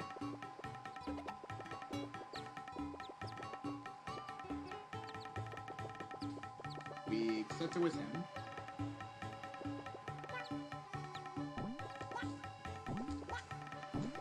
Let's jump in the sewers again. It's very easy to do with Yoshi. Now, out of bounds here. Where'd the banana go? Where's the banana? Oh man, did the banana not make it after all? Shit! This is the idea. I throw it up here, I grab the banana and go. It might be a somewhat strict timer with the banana, but it definitely does seem possible. I can make this work. I can make this work, okay? Yoshi, you sit here and binge. I can trust you to sit there, right? Or you could have a durian for a body, I suppose. The fruit's in range for you, right? You can eat this? Yoshi? You okay, pal? Damn, I keep the durian he's sitting on. Well, this is one way of doing it. Here you go, Yoshi. Here you go, buddy. You'll be fine. Here you go, Yoshi. He's not very good at aiming. He can do it. Here you go, buddy. It's right there for you. Good, Yoshi! Alright. Now I go into the banana. It's like a little mini puzzle I'm doing here. It's kind of cool. Slide in here. Go to position where I can throw it.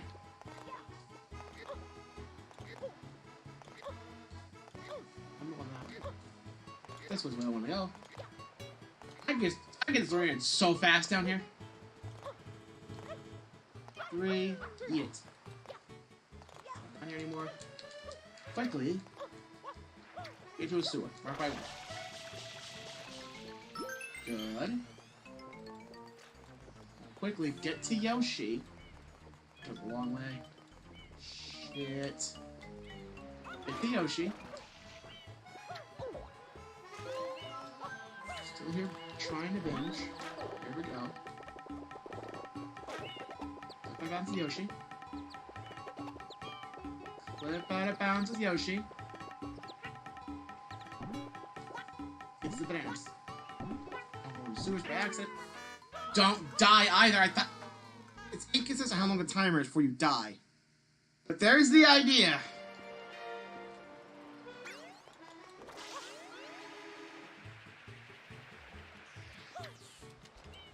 I have to get Yoshi first, who's right here.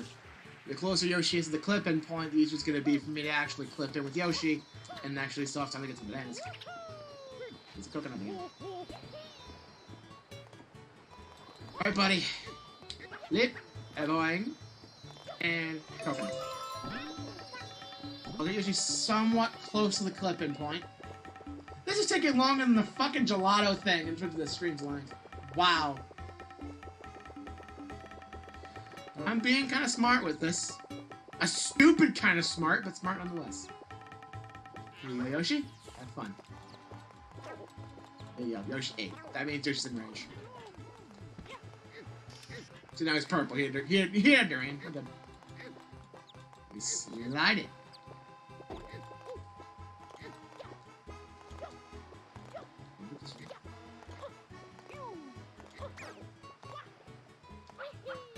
Eat. Landed. Now. It's a 1-up. Do it in sewer. And give us more chances to retry. If we fuck it up, probably will. She's still in range. On juice, but it's been binging. Let's in with him.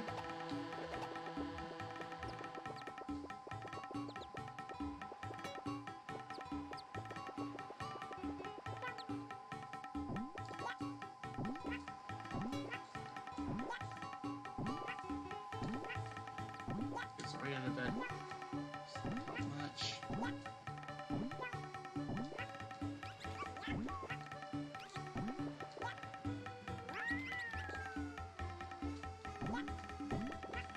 Right here. Where's the banana? Where's the banana? Don't want Yoshi to eat it, so we grab it here. We have to book it! We have to book it over here! We have to book it! I hope it's enough time. If it's not enough, we can just try to get the bananas over closer to this direction next time. But this is the idea. We'll see if it works. Against the wall. Back foot, grandpa, chuck it. Hit the water and die. But that's the idea. That's the idea for this. You just gotta get in better range for it. And not panic so much. Luckily, Yoshi didn't die. So I can quickly grab him. This looks like it with no problems. You can see what I'm trying to do here. And it seems to be pretty close to working. See here, buddy. Feast, Yoshi! Feast! I know you can. You can automatically eat. I watched you, dude. Eat. Yeah, you can eat. There you go. Just making sure. It's a little AI programmed in the little dude. It's a little bit of AI programmed in the Yoshi. Most people would never think to do that. I would have never thought I should do that myself if it weren't for the fact that I saw Yoshi eat a fruit right out of my fucking hands earlier today. Because Yoshi ate a fruit out of my hands, I know it works. So this is like a big combination of everything I've learned on this stream. Everything I've done.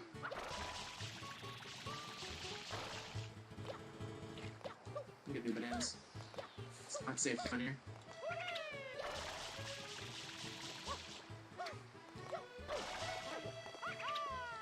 Sewers, please.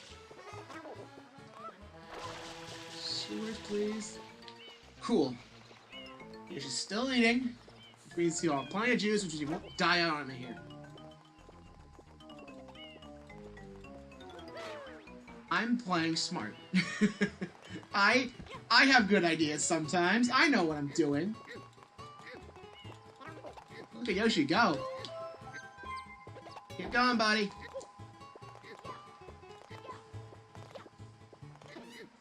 That was too long? I don't get how inconsistent it is. Sometimes I'm on the ground for a full second and it's still good, and sometimes I'm on the ground for a tenth of a second and it kills me. Your anti-cheat doesn't work, Nintendo. We gotta set it up again.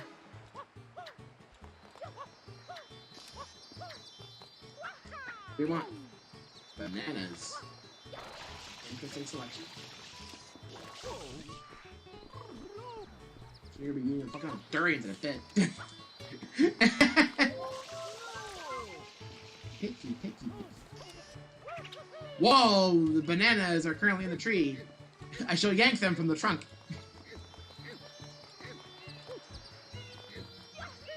Hope you don't mind a sap-covered banana, Yoshi. He loves it. Hey. Alright, let's get Yoshi back into position so we'll start eating again. Step 1 of the process is like the... You only have to do like once unless you really fuck up with Yoshi here. But here, make sure he starts eating. Yep, good. Part 2, get bananas. Do clips to get bananas outside of bounds.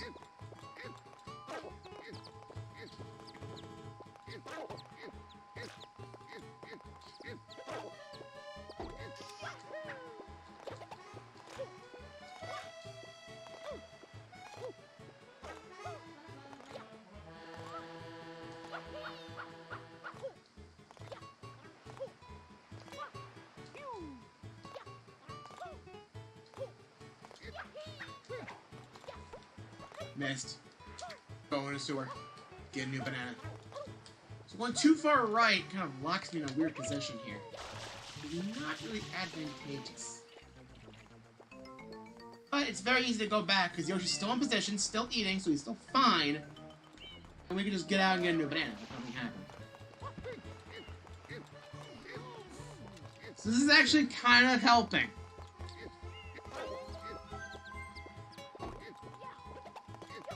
Too far to the left, and too far towards the objective, result in Mario kind of getting stuck a bit. Check. Got it. Marijuana. Bound. Grab it in case you fuck up later. Should still get Yoshi over there.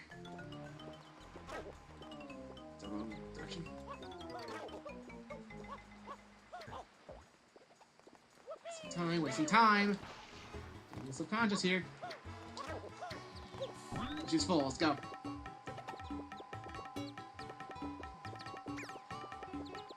Come on, Yoshi. Good.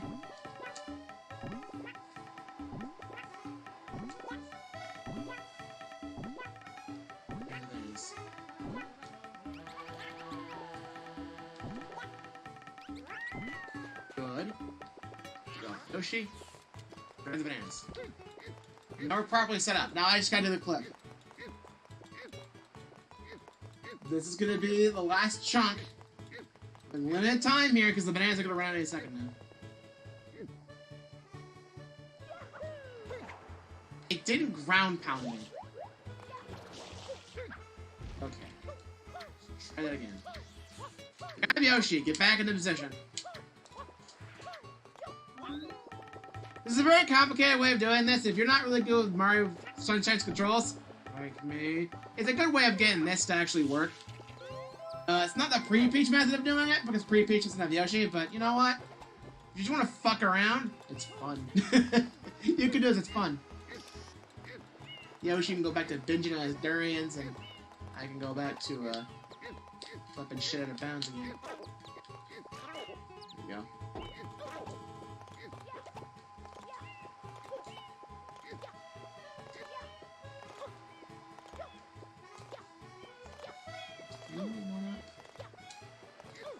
This way. Okay. Good. Inbounds.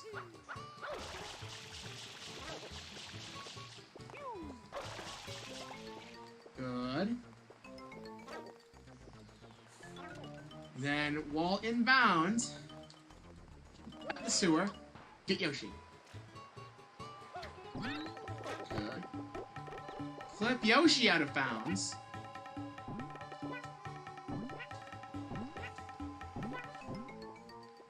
But say out of bounds and not jump right into a sewer. Maybe actually put the banana in there again. Doesn't really take that much time. I don't think it was this much. I don't think I wasted enough time for it to be a problem. That's good. I don't go towards any objectives with it. And the bananas.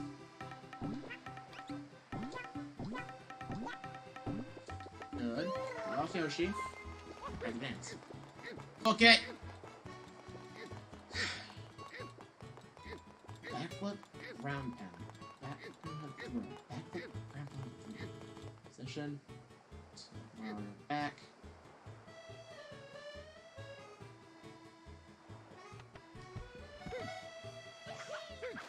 Got it! That's what we call some genius work, ladies and gentlemen. Woo! I pushed the wrong button to backflip. I had just enough time, and I fucked around a bit, and I messed up a couple times. So if you want to get this the easy way, and not the pre-peach method, where you kind of have to somehow get enough height, I've done it before, I swear.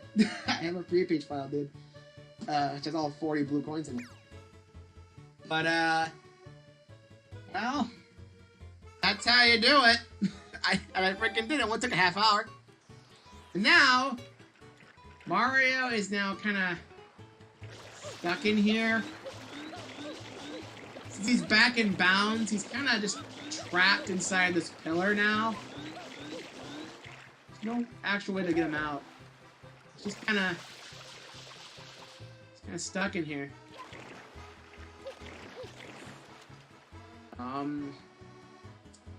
Well, I'm sure Mario will be fine. I'm sure we'll get him out by the time next Sunshine Stream happens. To prove I've done this shit before, I'm gonna load up my pre-peach file.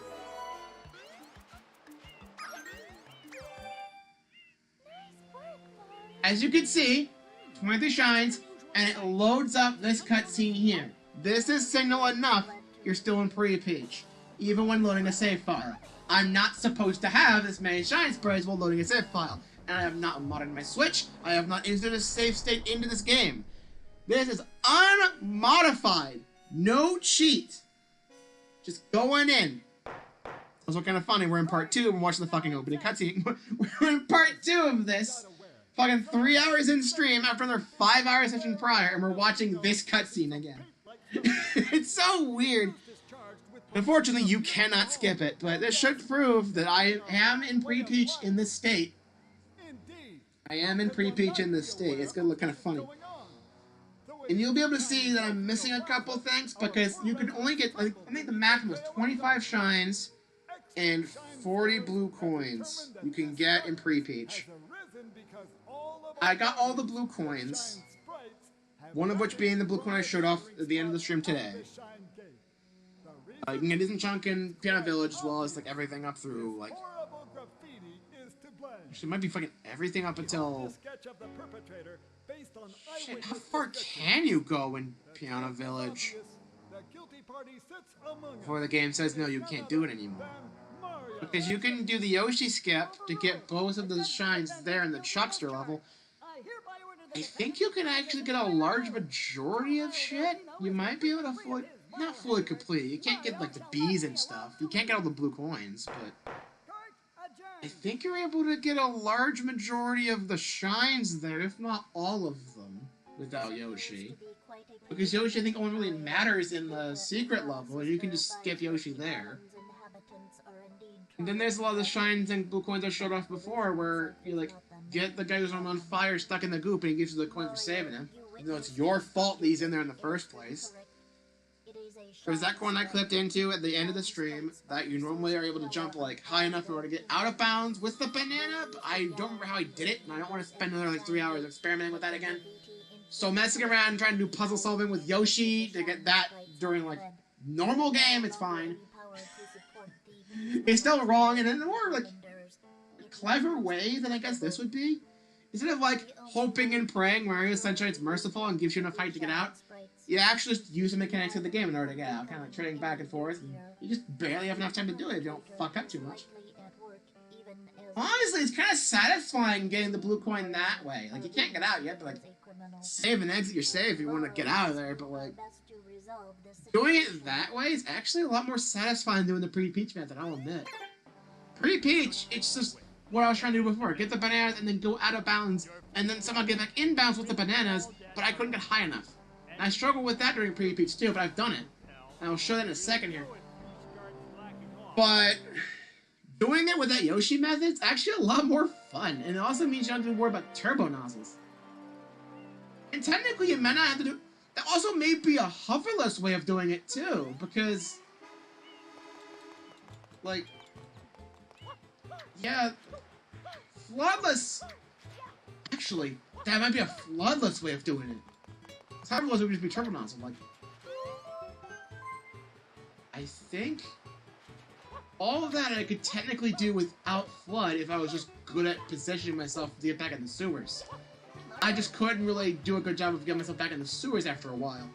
But if you like jump directly out of a 1-up, you should clip back and bounce really easily. Without a flood. So that actually might be a floodless way of doing that, actually. Because Yoshi's your way of getting Mario up there, and then you just backflip up there to get in. And then you can save an exit. Has that been discovered? I think it probably is by now, but like, if it hasn't been, that's actually kind of cool. But I'm pretty sure Flawless has gotten that blue coin tons of times in some other fantastical way, so like, whatever. I'll look into it after stream and see if people have done this Flawless with that method, and if not, I found an old method that works. I'll look at the world record and see what they do. As you can see, it's hard to tell. There is no blue coin in this gate. I got this blue coin, and as you saw by the cutscenes, I am currently pre-Peach. The only things I am missing, to my knowledge, for pre-Peach to be fully % completed, as of right now, are right bell, as you can see, still dirty.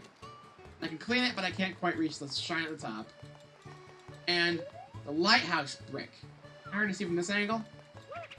I'm not sure if it stays gone after you break it once, but if it doesn't, then just know I haven't gotten the lighthouse yet. These are the two hardest shines, and the fact I've gotten this far into it is kind of commendable. I don't know if I want to do this on stream, mainly because a lot of the stuff I'm doing on this is pretty Peach, so it'll be a little bit redundant to an extent, but like, you know, I say this progress is a good chunk for pre-Peach. Just missing 2 shine sprites, and they're the hardest ones, so like, if I couldn't do them, it's not that bad. Like, it's a really high skill ceiling for that, and I'm just not there. But the fact I was able to get all the blue coins and like everything else, it's not bad actually. It's not bad. And a lot of the knowledge I learned doing this did transfer over to this project. I'm glad it did. Even if I had to be a little bit more creative to make it work. But a lot of the knowledge I had from pre-Peach did carry over. Like my favorite clip to get the Shrine Gate one, that's the pre-Peach method. Took longer than it should have to do, especially after I got the freaking clip. But you know what? It worked. So that's it for this stream. I fucking played an extra 40 minutes with bullshit when I said I was going to end it immediately after Gelato Skip, but what are you going to do?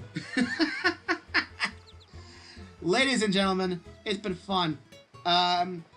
Next Thursday, expect some new Mario Kart 8 Deluxe because of Wave 4 finally coming out. I say finally coming out, but it's like, it feels like it's been so long. It really hasn't. I've been pacing these out well. I want to see how Birdo plays. I want to see how Birdo's like. Like, what are her stats like? And are they going to update? I want to see them update the fucking card builder and add Birdo in once the DLC's out. That's going to be interesting. Tuesday. I'm still not entirely sure. But if I can trust that Live Split will work, I may give Blue Juice % a shot. Get some actual runs going there, put some on the leaderboard. How about that? Blue Juice % on Tuesday? Some kind of, not really chill-ish. I wouldn't really be able to look at chat that much, but to be honest, okay, it's kind of quiet anyway. Anyway, I'm not stalling. I'll see you guys on Tuesday for probably more Blue Juice %. More on my side, none for you guys. You guys haven't seen it. Well, you guys saw it once. You guys saw Blue Juice % once when I fucked around a bit during the Gyro Control Pikmin 3 stream. That's currently like the channel trailer. So, yeah. Expect that, but speedrun. Expect that much fast. That's gonna be a good time. Besides that, Thursday's gonna be Mario Kart. And we'll just wing it from there. We'll just wing it from there. So, yeah. Mario Sunshine, done 100% wrong. Will return in the future, most likely. I just need to do a bit more work with the routing process. I'm gonna ask Ness for his help again, because he did a really good job at compiling a lot of info I needed in order to get a basic route going this far. And at least he can help decide the order I do gelato in. Because most wrong could just be backwards, but I want to save episode 7 for last for a reason. So, it's not really a good reason. It doesn't really justify I could do it anytime. But I feel like it'd be funny. But, you know, that's something for the future. That's something for the future. In the meantime, I'm going to go ahead and quit this save file. Wrong button. Can I hit no? I have to save for quit. Okay. That's annoying. Save file. Don't continue playing. And then I'm going to copy the file from this stream, which is Mario A, onto my practice file, which is Mario B, and then I'll try practice some shit off stream, so that way we get another basic route going. Copy. I like how when it's not selectable, it becomes like a stone block and it doesn't do anything. That's actually a really nice touch. I like that. We're gonna copy this over to Mario B. Mario C is still... Which one's the pre-Peach one, guys? They're all 23 now. Yeah, here's the pre-Peach one, in case anyone's wondered. You can fully complete Piano Village outside of blue coins. You could tell this is pre-Peach. This is my practice file. It's not gonna be different now. This is our current progress so far. Kind of all over the place in comparison, but I do have a couple things I think might be able to be incorporated in the next stream, and I'm kind of excited for it. We are going to be doing 100 coin missions. We haven't done any 100 coin missions yet. I'm not entirely sure I'm doing 100% wrong, but I do have an idea for Piano Village thanks to Pre-Peach. So, if you've seen Pre-Peach, you kind of know what to expect from Piano Village. Delfino Plaza, not Piano Village. Piano Village actually wouldn't be that different. Yeah. When do you do 100 coins in Piano Village? I forgot when I did that. Is that mission 4 as well? Yeah, Delfino Plaza is going to be kind of interesting a little bit. It's pretty usual just going to the sewers with the coins. Actually getting the shine is going to be a little different. I can just ride the boats to get there, but you'll see how I get it. That's something to look forward to next time. I will also be going for full completion of Gelato Beach, going in any order, and it's kind of weird because it shows that I've done the first mission in Gelato Beach, when I've clearly done episode 8. And the game knows this. I did the gelato skip. But it always shows in order of how many you've collected, because the game expects you to go in order for most of these. There's one shine in the main level list that you can skip normally, and I'm not sure the game treats that. Probably the same as these. But I'll show that when the time comes too. It's the only shine required in any percent the game actually wants you to skip. Well, it's not that it wants you to skip. They still want you to grab it because it's nice to have. But it's the only one of the episode 7 requirement missions that you can skip. There's one shine here which you can purposely skip. The Gelato Beach thing, not intentional. Even if the shine's there, you're not supposed to get that yet.